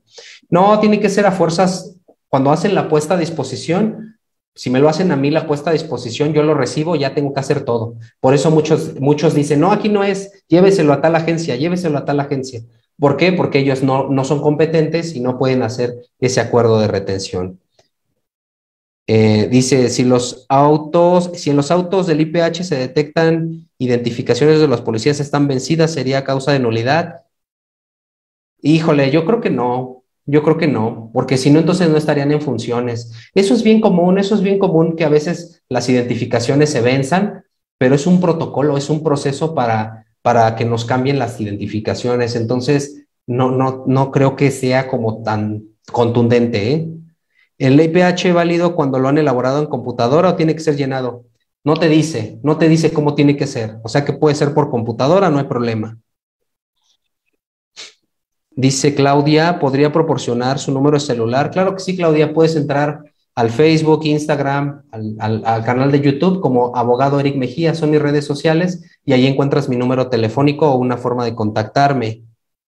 Dice, ¿qué pasaría si el MP estando en audiencia de formulación de imputación no la quiere hacer? ¿Qué recurso puedo hacer? O sea, si el MP quiere hacer la formulación, estando en audiencia, no quiere hacer la formulación, no es imposible porque el MP es quien solicita la audiencia. Entonces, realmente el MP que está ahí la tiene que forzosamente hacer y si no, el juez tendría que hablar con otro o llamar a otro MP para que lo haga. Bien, agoté todas las preguntas del chat, entonces ahora sí, Jorge Rivas, si puedes, a ver si Doctor, puedes buenas noches. hablar. ¿Me escucha? Te escucho. Doctor, una consulta. Cuando estando en la agencia del MP, ya sea, uno ya expone que el detenido no debería de estar privado de su libertad, en razón de lo que usted expuso de que no hay riesgo de sustracción, de que tiene arraigo. Ahí procede, usted comentó que un amparo, ¿cierto? ¿Este amparo sería contra la privación ilegal de la libertad? ¿O contra qué supuesto sería? Esa es mi duda. Sí, mire, si en dado caso, primero verificar si no es una de la hipótesis del 19, ¿no? Si no es así y entra dentro de la hipótesis del 140, puedes tener dos opciones. Esa parte de la privación legal de la libertad o le voy más a la incomunicación. Que tú des unos argumentos tendentes a que esa persona está incomunicada, ¿no? Y entonces por ese lado irías más encaminado. Gracias, doctor. Esa era mi duda. Gracias a ustedes. Entonces, miren, ¿qué les parece si ya en este tiempo que nos queda vamos a ver las técnicas de litigación, pero en la audiencia inicial? Entonces, les comentaba yo que esta audiencia, o más bien cuando ya el MP dice, no te lo dejo libre, o si es un delito grave, lo manda luego a la audiencia de control de detención. Ahí voy a debatir, ¿qué voy a debatir? Violaciones a derechos fundamentales, la forma de detención, el registro nacional de detenciones, la puesta a disposición, el inicio de la carpeta, el acuerdo de retención, nada más. No ataño el fondo, que si robó, que si no robó, que si violó, que si... No. Hasta ahí vamos bien. Luego formulamos imputación. Esta persona contesta la imputación o no. ¿Qué quiere decir esto? Bueno, que declara o no declara. Y posteriormente el Ministerio Público hace sus argumentos para vincular a proceso. Y llega el momento en que ustedes van a tener que responder si desean que se les resuelva su situación jurídica en ese momento, 48 horas, perdón, en ese momento, 72 horas, 144, dependiendo de los tiempos, ¿no? O piden la duplicidad. En esa duplicidad, fíjense lo que sucede. Ahí voy. Apúntenle. Por eso muchos, ¿sí? Llevan audiencias, y dicen, pues yo voy a llevar la audiencia, inicial, ¿no? Yo llevo la audiencia inicial, pero ¿qué crees? que llevando la audiencia inicial, si duplican, híjole, ya se metieron en problemas. Tienen que conocer el juicio. Y entonces, fíjense que tienen que situarse en lo establecido en los numerales 314 y 315. Ahí váyanlos buscando ustedes en su código. Aquí está. 314 y 315. Fíjense, voy a ofrecer medios de prueba o datos de prueba. Entonces dice, incorporación de datos y medios de prueba en el plazo constitucional o su ampliación. El imputado o su defensor, ojo, no te está hablando de MP y no te está hablando tampoco de asesor jurídico. Entonces es limitativo. Entonces, abusados. El imputado o su defensor durante el plazo constitucional o su ampliación podrá presentar los datos de prueba que considere necesarios ante el juez. Exclusivamente en casos de delitos que ameriten la imposición de la medida cautelar de prisión preventiva oficiosa u otra personal, de conformidad con lo previsto en este código, el juez de control podrá admitir el desahogo de medios de prueba ofrecidos por su imputado, ¿no? O él. Ahora, fíjense en la continuación de audiencia inicial comenzará con la presentación de los datos de prueba aportados por las partes o en su caso el desahogo de los medios de prueba que hubiese ofrecido justificado al imputado su defensor en términos del 314. Para tal efecto se seguirá con lo conducente. Fíjense, esto es lo importante. Se seguirán lo conducente para las reglas de desahogo de pruebas en la audiencia de debate de juicio oral. Oye, pero yo no llevo juicio oral, yo nomás puras iniciales. Entonces ahora tengo que llevar las reglas de juicio oral para poder desahogar los medios de prueba. ¿Sí? ¿Y cuáles son esas reglas de juicio oral? Bueno, vamos para allá. Entonces miren, aquí por eso yo le puse artículo 314, 315 y 265. Vamos a ver qué dice el 265, porque el 265 nos va a hablar de una ponderación de los medios de prueba, ¿sí? Y fíjense, ¿cómo los va a ponderar el juez? Entonces ahí vayan apuntándole, ¿no? Ay, ahí voy. 53, 58. Y vean el título, de los datos de prueba, medios de prueba y pruebas, ¿sí? No quiero enfrascarme mucho porque aquí viene la diferencia entre datos, medios de prueba y prueba, pero no me voy a enfrascar mucho ahí porque no es el caso. Nada más quiero que vean ustedes cómo va a valorar el juez de control esos datos de prueba. El órgano jurisdiccional asignará libremente el valor correspondiente a cada uno de los datos de prueba de manera libre y lógica. ¿Recuerdan ustedes antes la valoración de la íntima convicción? No sé si se acuerden. Debiendo justificar adecuadamente el valor otorgado a las pruebas, ¿sí? Y explicará y justificará su valor con base en la apreciación conjunta, integral y armónica de todos los elementos de prueba. Pero eso no quiere decir que los va a analizar de manera independiente, ¿sí? Entonces, deben ustedes de tener una lógica. Si el imputado va a declarar, que es para mí, en unos casos, lo bueno, lo mejor, porque si realmente ustedes tienen una buena teoría del caso, entonces, y el imputado no participó, pues entonces que el imputado declare. Pero que cometen un error muy grave. Y el error muy grave es que el imputado declara y su declaración es aislada, con nada lo están sustentando, no hay nada que sustente su declaración. Y entonces el juez le dice, híjole, ¿cómo quisiera yo creerle a usted, no? Pero los datos de prueba que da la Fiscalía en términos del 316, pues me crean más certeza que su propia declaración. Pues usted pudo decir lo que quiera, pero no me está demostrando.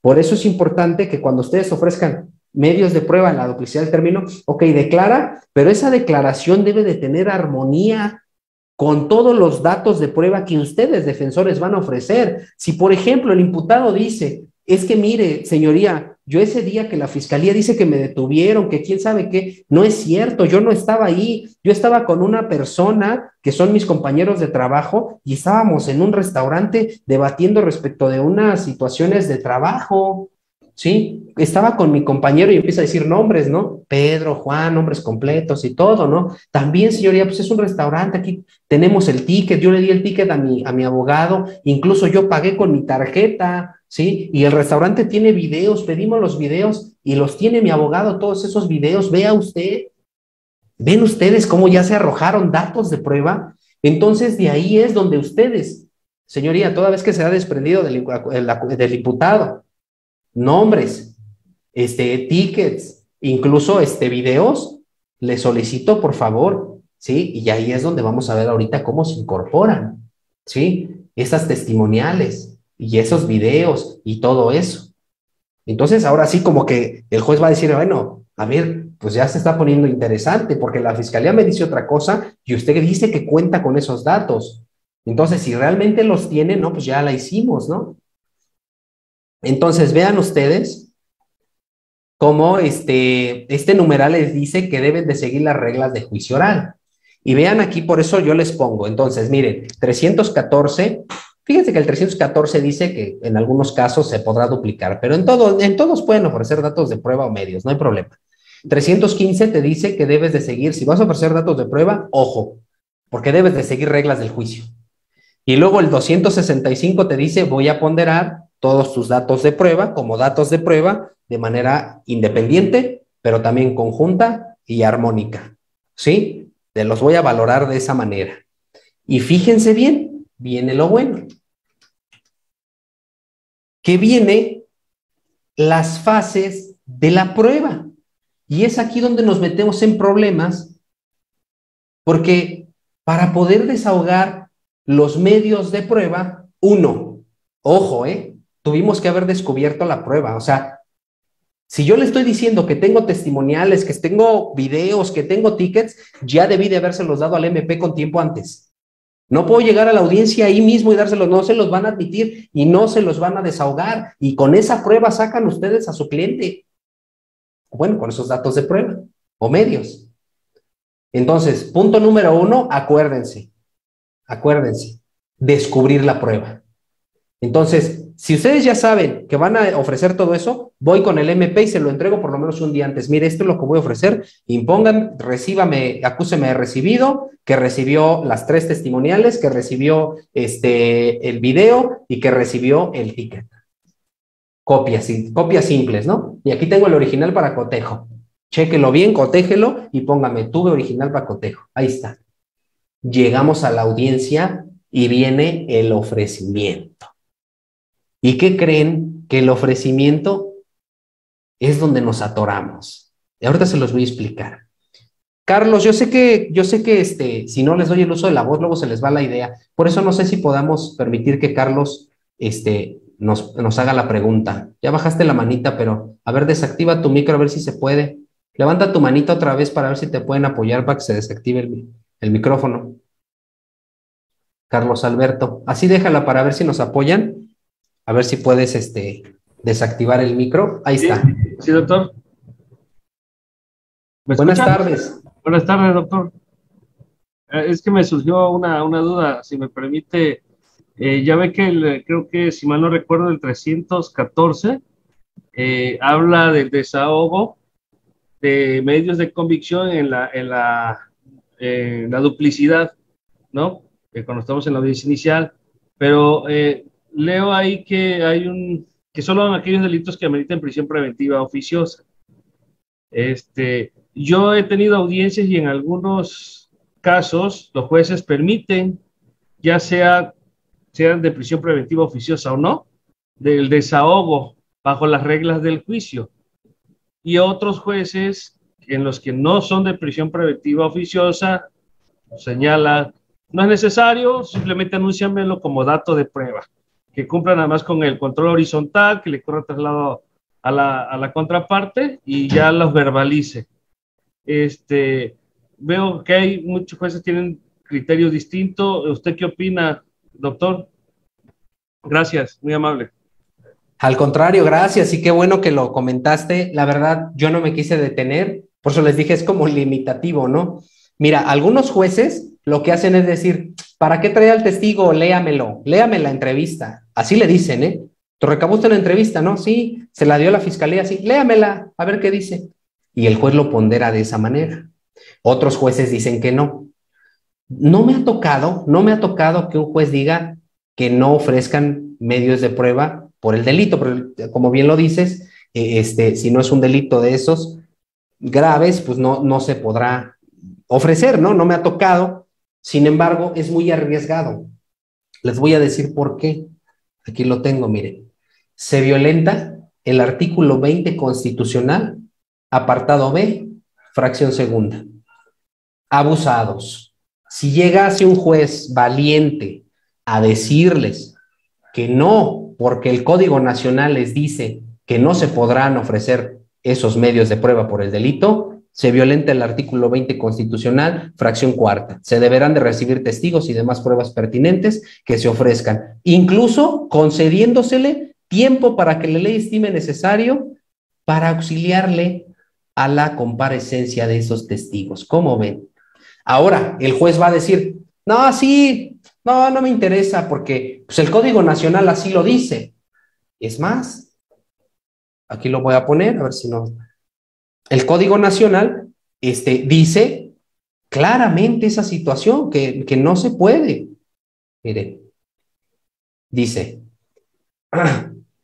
exclusivamente en delitos que ameriten medida cautelar de prisión preventiva oficiosa. ¿Sí? Nada más. Entonces, como no es de prisión preventiva oficiosa, no te puedo recibir nada. Ah, no puedes. Dice el juez, no puedes recibírmelo. Muy bien. Entonces nos vamos a ir al artículo primero constitucional, reforma, ¿sí? Precisamente la reforma del 10 de junio del 2011, en donde nos establece dos principios fundamentales, la interpretación conforme y el principio pro persona. ¿Qué te crees, señoría? Que el Código Nacional no es la ley suprema. En términos del 133, la ley suprema es la Constitución, y el párrafo segundo te dice que debes de interpretar los derechos humanos conforme a la Constitución, y la Constitución te está diciendo que me recibas mis pruebas, y si no me las recibes, problemas, porque tú, al ser un juez de control, debes de controlar la constitucionalidad y resulta que estás violentando la misma. Yo siento que sí está en apuros, ya sea que a lo mejor incluso hay juzgadores que te dicen, a ver, ¿traes video? Ponlo de una vez. No, ya, sí. Ahí hay testimoniales, léamelas. No, que no pasen, léamelas. No le hace. El chiste es que el juez vea lo que nosotros obtuvimos, ¿sí? Y obviamente hay un sentido horizontal donde la fiscalía no se presta el contrainterrogatorio, pero la fiscalía a lo mejor va a decir, bueno, pues ¿alguna manifestación de acuerdo a la entrevista? No, pues no, señoría. Pero, no sé, a mí me cuesta un poquito de trabajo eso porque, pues, ¿dónde está esa parte de la contradicción, ¿no? Por lo que hace al contrainterrogatorio. Pero bueno, pues el juez lo pondera así, las videograbaciones, pues ponga el video. Pero pues, ¿cómo pregunto la legalidad de ese video, no? Entonces, sí se puede, en este proceso chiquito, incluso si sabemos que puede debatir la medida cautelar, pues relativamente no hay como tanto esa parte, ¿no? O sea, la valoración o la ponderación del juez es en términos del 265 relacionado con el 316, fracción tercera, para poder dictar un auto de vinculación a proceso. Entonces, solamente que tenga convicción, y el que le genere más convicción es lo que va a resolver. Entonces, vamos a suponer, Carlos, no sé si con esto quedó, pero vamos a suponer que si vamos a ofrecer los medios de prueba y se van a desahogar para que tengan ustedes el concepto de cómo se hace, ¿va? Si tienen dudas, ahí váyanme preguntando por qué. Bueno, entonces estamos en el ofrecimiento y es aquí donde tenemos el problema, porque yo voy a ofrecer los medios de prueba y el juez me va a decir, a ver, defensa, ¿va a ofrecer medios de prueba? Sí. Adelante, por favor. Sí, señoría. Derivado de que mi representado declaró, vamos a suponer, hacemos un ejemplo con declaración y sin declaración del imputado, ¿no? Y manifiesta que pues él no estuvo presente y que tiene como testigos a Carlos Pérez y a tal persona, ¿sí? Acuérdese que yo como defensor tuve que haber obtenido los domicilios para que le notificara, ¿no? Entonces ofrezco como medio de prueba, ¿sí? A tal persona, Carlos y a Juan, ¿sí? Quienes son amigos de la persona. Dichas testimoniales, ¿sí? Deberán ser citadas por usted, señor juez, en términos de lo establecido en el artículo 91 del Código Nacional de Procedimientos Penales, toda vez que yo no tengo autoridad para poder citarlos, a pesar de que yo los pudiera o estoy en aptitudes de ofrecerlos, no son mis amigos, yo no los conozco y pudiera ser que si no existe un apercibimiento por parte de una autoridad no se presenten. Es por ello que les solicito que sean notificados en estos domicilios o en estos correos y números, como sea, ¿no? Dejamos la obligación al juez. Chequen ustedes el 20 constitucional, apartado B, fracción cuarta, y te dice que el juez deberá auxiliar en la presentación de esos testigos, aunado, corrijo, con el numeral 91 del Código Nacional. Échenle un ojito. Ahora, quedan dos, el ticket y queda también el video. ¿Cómo es que voy a ofrecer ese video? Pero voy para allá. Dichas testimoniales, espérenme tantito, se me pasó, dichas testimoniales van a versar sobre los siguientes puntos, ¿sale? Entonces deben de decir los puntos sobre los que va a versar esa testimonial. Y también deberán decir la pertinencia. ¿Por qué es pertinente estas documentales y por qué no están dentro de las causales de exclusión de la prueba, ¿verdad? ¿Por qué no está dentro de esas causales? Principalmente la primera, que es sobreabundante. Si está diciendo que son dos testigos que estuvieron en un solo lugar, los dos van a deponer de lo mismo, ¿no? No, momento, espéreme, porque en la pertinencia uno estuvo en un determinado horario cuando llegaron juntos y el otro se fue junto. Es decir, presenciaron momentos distintos, entonces no resulta ser sobreabundante. Revisen el 346, son reglas de juicio. ¿Sí? Que no vaya a estar en las hipótesis de la sobreabundancia impertinente, innecesaria, cometida con violación de derechos fundamentales, haber sido declaradas nulas o las que contravengan estas disposiciones. Entonces, fíjense cómo aquí yo ya en la pertinencia dije cada uno. Entonces, así es el ofrecimiento, ¿eh? Es todo lo que tengo que decir, porque si no el MP le pusiera, pues no, ni siquiera dijo la pertinencia, ni siquiera los puntos sobre los que va a versar, ¿no? Entonces, bueno, el imputado dice que él pagó el ticket. Bueno, que se le dé el uso de la voz a mi representado para que se incorporen por conducto de mi representado las videograbaciones y los tickets. Lo anterior en términos de lo que establece el artículo, espérenme, aquí está, 380, 381, 383 y 386 del Código Nacional de Procedimientos Penales. Bueno, me regreso tantito porque se me pasó. Las testimoniales, los medios de prueba que van a ahogar, ya los testigos, cuando digan ustedes puntos sobre los que va a versar y la pertinencia, también tienen que decir las formas de desahogo. Y las formas de desahogo son mediante el interrogatorio directo que realice la defensa. Porque si no, la fiscalía le va a decir, no ha dicho las formas de desahogo.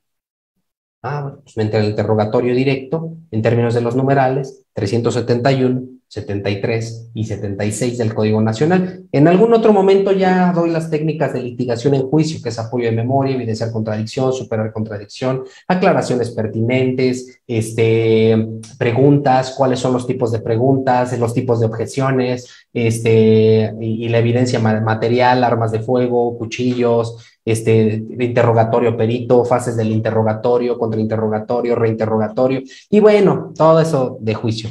A lo mejor en un momento futuro lo hacemos, pero todo eso lo tienen que hacer aquí, en esta duplicidad, en este cachito de como mini juicio, ¿no? Por llamarlo así. Entonces, fíjense, estoy ofreciéndolo apenas, ni siquiera han debatido, y apenas lo estoy ofreciendo. Entonces, los testigos, fíjense, ¿sí? Ya dije quién los va a citar, cómo van a ser citados, sobre qué van a versar sus puntos, cómo van a ser desahogados y también cuál es su pertinencia. Acuérdense, los 5 pasos para el ofrecimiento de los medios de prueba. Y luego los documentos que también están dentro de las videograbaciones. Bueno, yo lo digo así, ¿no? Videograbaciones, capturas de pantalla, por ejemplo, documentales públicas, un acta de nacimiento, a lo mejor la carta de recomendación del patrón, lo que sea. ¿Cómo se van a incorporar? ¿Cómo se van a desahogar en el juicio? O en este caso en la audiencia inicial. Entonces, aquí ya lo que va a suceder es lo siguiente. Como mi representado dice la existencia de esos videos y de esas capturas, perdón, o de ese ticket, bueno, por conducto de mi representado serán incorporados por los medios electrónicos de este tribunal o de este juzgado, corrijo, ¿sí? ¿Y cómo lo voy a reproducir? O sea, el video. Bueno, el video contiene una videograbación, ¿sí? En un disco que su interior contiene una videograbación de 2 minutos o de 3 minutos o de 10 horas, como ustedes quieran, pero tengo que decirle al juez exactamente qué va a reproducirse. Si tiene 10 horas, oiga, como las 10 horas, ¿qué puntos en particular va a reproducir? Si no, no se lo van a dejar reproducir. Y luego imagínense, ¿no? Que no hayan visto ustedes los videos. Señoría, pues ponga todo. Son 10 horas, ¿cómo cree? Pues es que así estuvieron en el bar 10 horas. Sí, pero ¿usted qué quiere acreditar con ese video? No, pues nada más que ahí estuvo al inicio y a qué hora se fue. Pues eso dígalo. Ahí vea que ponga el video donde entra su representado y otro a lo mejor a la mitad para que vean lo que están haciendo y luego al final, ¿no? Si esa es su pretensión. Más fácil, en el horario que la fiscalía dice que yo cometí el delito, pues pongan ese apartado, ¿verdad? Y luego también el ticket. Ahora, ¿el ticket qué va a hacer? ¿Lo va a leer todo? ¿Va a leer la parte conducente? ¿Qué va a pasar? De esa manera se van a incorporar estos datos o medios de prueba. ¿Ven ustedes cómo la teoría del caso va tomando sentido? Va tomando sentido porque ahora ya no está aislada la declaración del imputado, tiene mucho sustento y si lo ponen en ahí, pues obviamente se va a ir, ¿no? Bueno, qué fácil fuera así todo, ¿no? Pero es como una idea, ¿sí? Para que puedan ustedes en algún momento realizarlo. Y bueno, vean ustedes aquí, como ya les pongo la incorporación de documentos, la van a encontrar en los numerales 380 del Código Nacional, nos dice qué es lo que se considera un documento, ¿sí? Se considera documento a todo soporte material que contenga información sobre algún hecho. Quien cuestione la autenticidad del documento tendrá la carga de demostrar sus afirmaciones. El órgano jurisdiccional, a solicitud de los interesados, podrá prescindir de la podrá prescindir de la lectura íntegra de documentos, informes o escritos o la reproducción total de una videograbación o grabaciones para leer o reproducir parcialmente, lo que les decía. Si lo van a ver todo, que lo lea todo, adelante. Pero si nada más me interesa algo, pues no más que lea. Por ejemplo, si fuera el ticket, oiga, a ver, ¿puede decirnos a qué hora pagó? A las 8 de la noche. Todo lo que consumió, 20,000 pesos, ¿no? ¿Qué pidió? Y ahí empieza toda la lista de lo que ha de haber pedido, pues obviamente un montón de bebidas, un montón de comida, un montón, pues obviamente toda esa lista, por las máximas de la experiencia, pues advierte que sí estuvo bastante tiempo en un restaurante, ¿no? Porque normalmente pues pides un platillo y te vas, o por 1 hora, 2 horas, pero si está hablando de a lo mejor 4 o 5 horas y que el lugar en los videos se ve que hay baile, que hay todo, pues puede ser que se haya divertido y que sí realmente haya estado todo ese tiempo, ¿no? Vean el 381, reproducción de medios tecnológicos. En caso de que los datos de prueba o la prueba se encuentren contenidos en medios digitales, electrónicos, ópticos, de cualquier tecnología, el órgano jurisdiccional no cuente con medios necesarios a su reproducción, la parte que los ofrezca deberá proporcionar. Se me fue esto, Lleven sus computadoras. Lleven ustedes. A veces el tribunal, pues de tanto uso ya no funcionan el juzgado, sus DVDs. Y luego, imagínense, ¿no? Si con eso van a demostrar la inocencia, pues mejor llévense sus aparatos. Nada más le dicen al de la entrada, ¿no? Que van a proyectar y ya no tienen problema. Incorporación de prueba, los documentos, objetos y otros elementos de convicción previa a su incorporación a juicio deberán ser exhibidos al imputado, a testigos, intérpretes, peritos para que lo reconozcan o informen sobre ellos. Y esto, aquí cuando declaró el imputado, dijo eso. Entonces, ¿puede declarar otra vez? No hay una limitante, dice que en cualquier momento puede declarar. Entonces lo voy a incorporar por ellos. Oiga, usted dice en la declaración que hubo un ticket, ¿cierto? Sí. ¿De cuándo es ese ticket? No, pues de tal día. ¿Qué hizo con ese ticket? No, pues se lo di al MP, se lo di a mi defensor, se lo di a usted o como sea, ¿no? Ah, ok, si tuviera usted ese ticket, ¿lo reconocería? Sí, señoría, en términos del 383 le solicito que me permita ponerle el ticket a la vista para ver si el testigo lo reconoce y le ponga sobre este. ¿Ya lo reconoce? Sí, sí, ese es el ticket. Ah, bueno, señoría, en términos del 380 y diversos numerales, le solicito que se ponga en los medios electrónicos para que el testigo refiera la lectura en su parte parcial o conducente. ¿Sí? 386, acuérdense que hay una excepción. Todas las testimoniales pueden ir el testigo, o más bien deberá asistir el testigo. Pero en algunos casos, a lo mejor el testigo ya falleció. Miren, aquí está. Si ya falleció, no pasa nada. O tiene un trastorno mental transitorio o permanente, ¿sí? Y que no pueda acudir a la audiencia, pero él ya dio una declaración por escrito. Esa declaración se incorpora por medio de la lectura. Señoría ya falleció, aquí está el acta de defunción. O señoría tiene un trastorno mental, mira, aquí está el dictamen que me dio el perito. Entonces, por favor, le solicito que está dentro de las causales del 386, que no puede venir el testigo, pero yo se la leo ahorita, completita. Ah, pues adelante. Otra de las causales es que a lo mejor por culpa del imputado no vayan los testigos. Es muy común en algunos delitos, ¿no? Que el imputado, pues por conducto de alguien más, pues los amenace a la familia. Ha habido casos que hasta hay detonaciones en las casas de los testigos y todo eso. Se inicia una carpeta de investigación, se le demuestra al juez esta situación, que es por ello, y bueno, finalmente yo creo que sí les permite la lectura. ¿Sale? Y el 387, que nos habla de incorporación de prueba material o documental previamente admitida, de conformidad con el artículo anterior, solo se puede incorporar la prueba y la documental previamente admitidas. Y aquí es ya para cerrar, donde yo me regreso aquí. Ojo, descubrir la prueba, ofrecer la prueba, hay un debate, ya me la admitieron, únicamente las admitidas las puedo desahogar. Por eso es este artículo, este que está aquí. Solo las que fueron admitidas se van a poder desahogar. Si el video no se los admitieron, ya valió, güey. Ya no. Entonces, un poquito de lo que son estas técnicas. Ahora sí, entonces empiezo a leer comentarios, a ver qué comentarios tienen.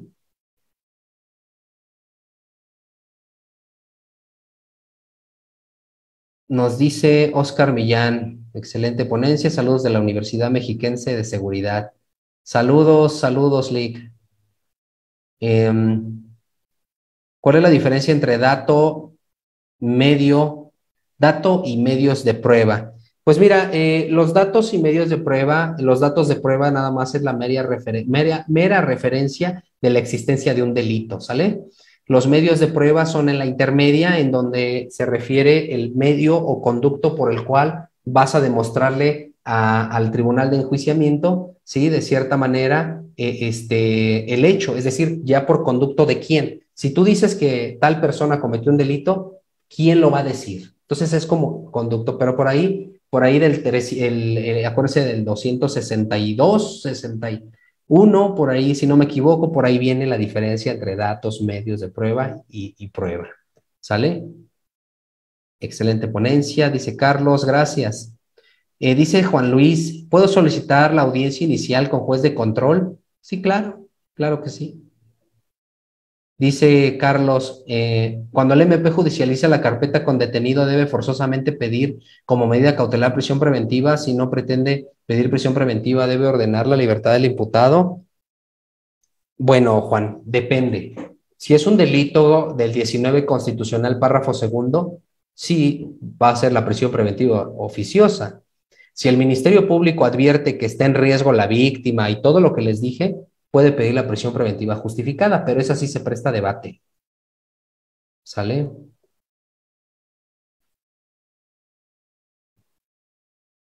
Sí, nos dice Carlos que es una carrera de 144 horas. Pues así estábamos los MPs con 48 horas para integrar. Sí, sí, es muy rápido, o sea, por eso a veces se nos complica, ¿no? Dice, ¿qué podemos hacer cuando la audiencia inicial no se nos entrega la carpeta de investigación? Es muy común. La carpeta de investigación se les entrega al momento de la audiencia. Y entonces ahí es donde ustedes tienen que solicitar a la juez, señoría, mire, bajo el principio de lealtad me acaba de entregar la carpeta ahorita, déjeme imponer media hora. No, que no se puede, ¿no? Entonces no puedo llevar la audiencia. Le está violentando, ¿sí? Mi derecho, derecho al imputado en defensa técnica y adecuada. Y que háganlo en grabado, ¿eh? No lo digan antes. Cuando esté la grabación, ahí díganlo, ¿sí? ¿Cómo hago una defensa técnica y adecuada si usted no me lo permite? Me acaban de entregar la carpeta. Y vamos a ver, ¿no? Vamos a ver. Dice, si el acusado no declaró ante el MP, ya señaló fecha de audiencia intermedia, ¿de dónde puede sacar medios de prueba? Bueno, ya te diste un salto bien grande, porque si no declaró ante el MP, pues entonces nos vamos a la audiencia inicial y de ahí es el cierre de investigación complementaria, en donde puedes buscar los medios de prueba. Dice Edgar Córdoba, hablando de pruebas, la víctima y asesor jurídico pueden desahogar actos de investigación, todos pueden hacerlo, ¿eh? En el sistema inquisitivo no podía ser así, pero ahora sí ya. Dice Carlos, otra vez la declaración tiene que ser armónica en los datos medios de prueba. Ok, para generar convicción. Saludos, dice Ángel, saludos, alumnos del Tecnológico de Cuicali. Gracias, muchos saludos. Gracias por ver las conferencias. Voy a tratar de contestar todas, ¿no? Dicen, ¿qué supuestos no podrán aceptar un video como medio de prueba? Si no dices las formas de incorporación y las vías de desahogo, no te lo van a aceptar, ¿sí? Incluso también el MP te puede debatir la obtención de ese medio de prueba. Pudiera ser. Saludos, Coatzacoalcos, Abel, Claudia Núñez, gracias a ustedes. ¿Puedo entregarle mis datos de prueba al MP minutos antes de que inicie la audiencia inicial? Sí, sí puedes hacerlo. Apenas va a empezar la audiencia inicial y ahí les das sus datos de prueba, no pasa nada. Pero ojo, si es un video o es una USB con documentos o con lo que sea, te va a decir el MP, señoría, pues sí me dio correo traslado, pero no sé su contenido. El contenido no lo sé. Pilar, muchas gracias. Excelente ponencia, nos dice. Estamos al tanto de sus redes sociales. Sí, puedes seguirme en las redes sociales como Abogado Eric Mejía en todos lados. TikTok, Facebook, YouTube. Excelente clase, nos dice. ¿Cómo se incorporan los datos de prueba? Víctor, ya le dije. Pero a lo mejor en otra. Revisa la grabación, ¿no? Gwendolyn dice saludos al maestro. Susana, saludos también, Susana. Mayela, saludos. Les mando un fuerte abrazo. María de los Ángeles, saludos a Tlaxcala. Juan Luis, si mi testigo principal está en Estados Unidos, ¿cómo lo puedo presentar? Mira, el testigo, híjole, por el tiempo a lo mejor no se puede, por la economía, ¿no? Pero a lo mejor pudieras convencer al juez, porque por ahí hay una hipótesis, chécate el 387, por ahí cerca de esos artículos, encuentra hipótesis para desahogar los testigos por los medios electrónicos, hablándose de plataformas Zoom o Meet o el Webex, no sé qué, y sí se puede, nada más hay que justificarlo bien. Excelente ponencia, dice Alexia, muchas gracias. Ignacio también, excelente ponencia, nos dice, gracias, desde la universidad. Graciela, Olga López, gracias Olga, te mando un fuerte abrazo. Gracias por vernos. José Luis dice, si fueran los supuestos del 146, ¿en qué momento puede hacerse valer la prescripción? Híjole, José, no entiendo tu pregunta. ¿Prescripción de qué? El 146 habla de una flagrancia. Entonces, no comprendo. Carlos David dice muchas gracias. También a ustedes, gracias. Muchos agradecimientos a todos por las felicitaciones al de la voz. Dice Oscar, buenas noches, es necesaria la comparecencia de asesor jurídico en audiencia inicial en el delito de violación. Mire, en la audiencia inicial no es necesario el asesor jurídico ni la víctima. Eso se los digo honestamente. Ya después sí, pero en la audiencia inicial, obligatorio no. Y por ahí en el artículo, bueno, es que acá lo tengo presente, ustedes búsquenlo en sus legislaciones, pero de manera excepcional el MP va a poder velar por los derechos de las personas, ¿no? De las víctimas o ofendidos por única ocasión, por eso en la audiencia inicial pues no hay tanta necesidad, ¿no? 90 a 592, no es excelente taller, muchas gracias, excelente ponencia, gracias Ángeles Iturbide. Y dice, gracias también Gerardo Morales. Bueno, ya leí todos los mensajes de aquí del Zoom, ¿sí? Porque ya nada más tenemos 7 minutos y vamos a ver lo que dice el Face, ¿no? El Facebook nos dice Francisco que faltó cuando el imputado no declara en cuanto al ofrecimiento de los datos de prueba, sí es cierto, no les dije, ¿va? Bueno, ahí es sencillo, el juez le hace saber su declaración, si quiere declarar o no quiere declarar, si guarda silencio no será usado en su contra, y ya, no declara nada, se queda calladito y continúan con la vinculación a proceso. Si tienen una estrategia puede declarar después, no hay problema, pero se sigue normal, ¿eh? Se sigue normal, no pasa nada. Muy bien, excelente ponencia a todos. Dicen que les gustó, qué bueno que les gustó, hay comentarios bastante interesantes. Dice Erika Espino, en cuanto al descubrimiento probatorio, ¿se hace de la misma manera a la víctima y al imputado, su abogado defensor? Sí, a todos. Tienen que llevar copias para todos, incluso para la víctima. A veces nada más le dan al MP y luego el asesor, si es de los que no, que esos son especiales, no, a mí no me dio nada, ¿eh? Oiga, pues ahí chéquelo con el MP, pues no, yo quiero lo... Entonces, pues van a retrasar, mejor lleven todo. ¿Qué pasa si alguien es acusado de delito grave? Por ejemplo, pornografía infantil, no hay pruebas, solo el dicho de la madre es suficiente para dejarlo detenido. Sí, desde mi punto de vista, por la perspectiva de género, por la situación también del interés superior del menor, en dado caso que fuera mujer. Entonces, chécate el artículo 316, fracción tercera, y te dice que solamente son indicios razonables para dictar auto de vinculación a proceso, nada más. Entonces, pues bueno, no obra otro dato, sino la declaración de la víctima, y con eso se va. A lo mejor en juicio se va, ¿no? Pero de momento sí lo van a vincular a proceso. Pues miren, ya leí todos los mensajes, casi la mayoría son felicitaciones al Colegio de Estudios y por supuesto también pues al de La Voz, qué bueno que les agradó. Ya leí también todos los del chat de aquí del Face, sí. Entonces yo creo que con esto vamos a concluir justo a tiempo. Les mando un fuerte abrazo, muchas gracias al Colegio de Estudios por permitirme nuevamente pues dar esta ponencia, sí. Espero también que haya sido de su agrado esta ponencia. Recuerden que pues también pueden localizarme ya en las redes sociales, TikTok y todo eso para que vean también algunos videos que tengo y que pueden ayudarles en su desarrollo profesional.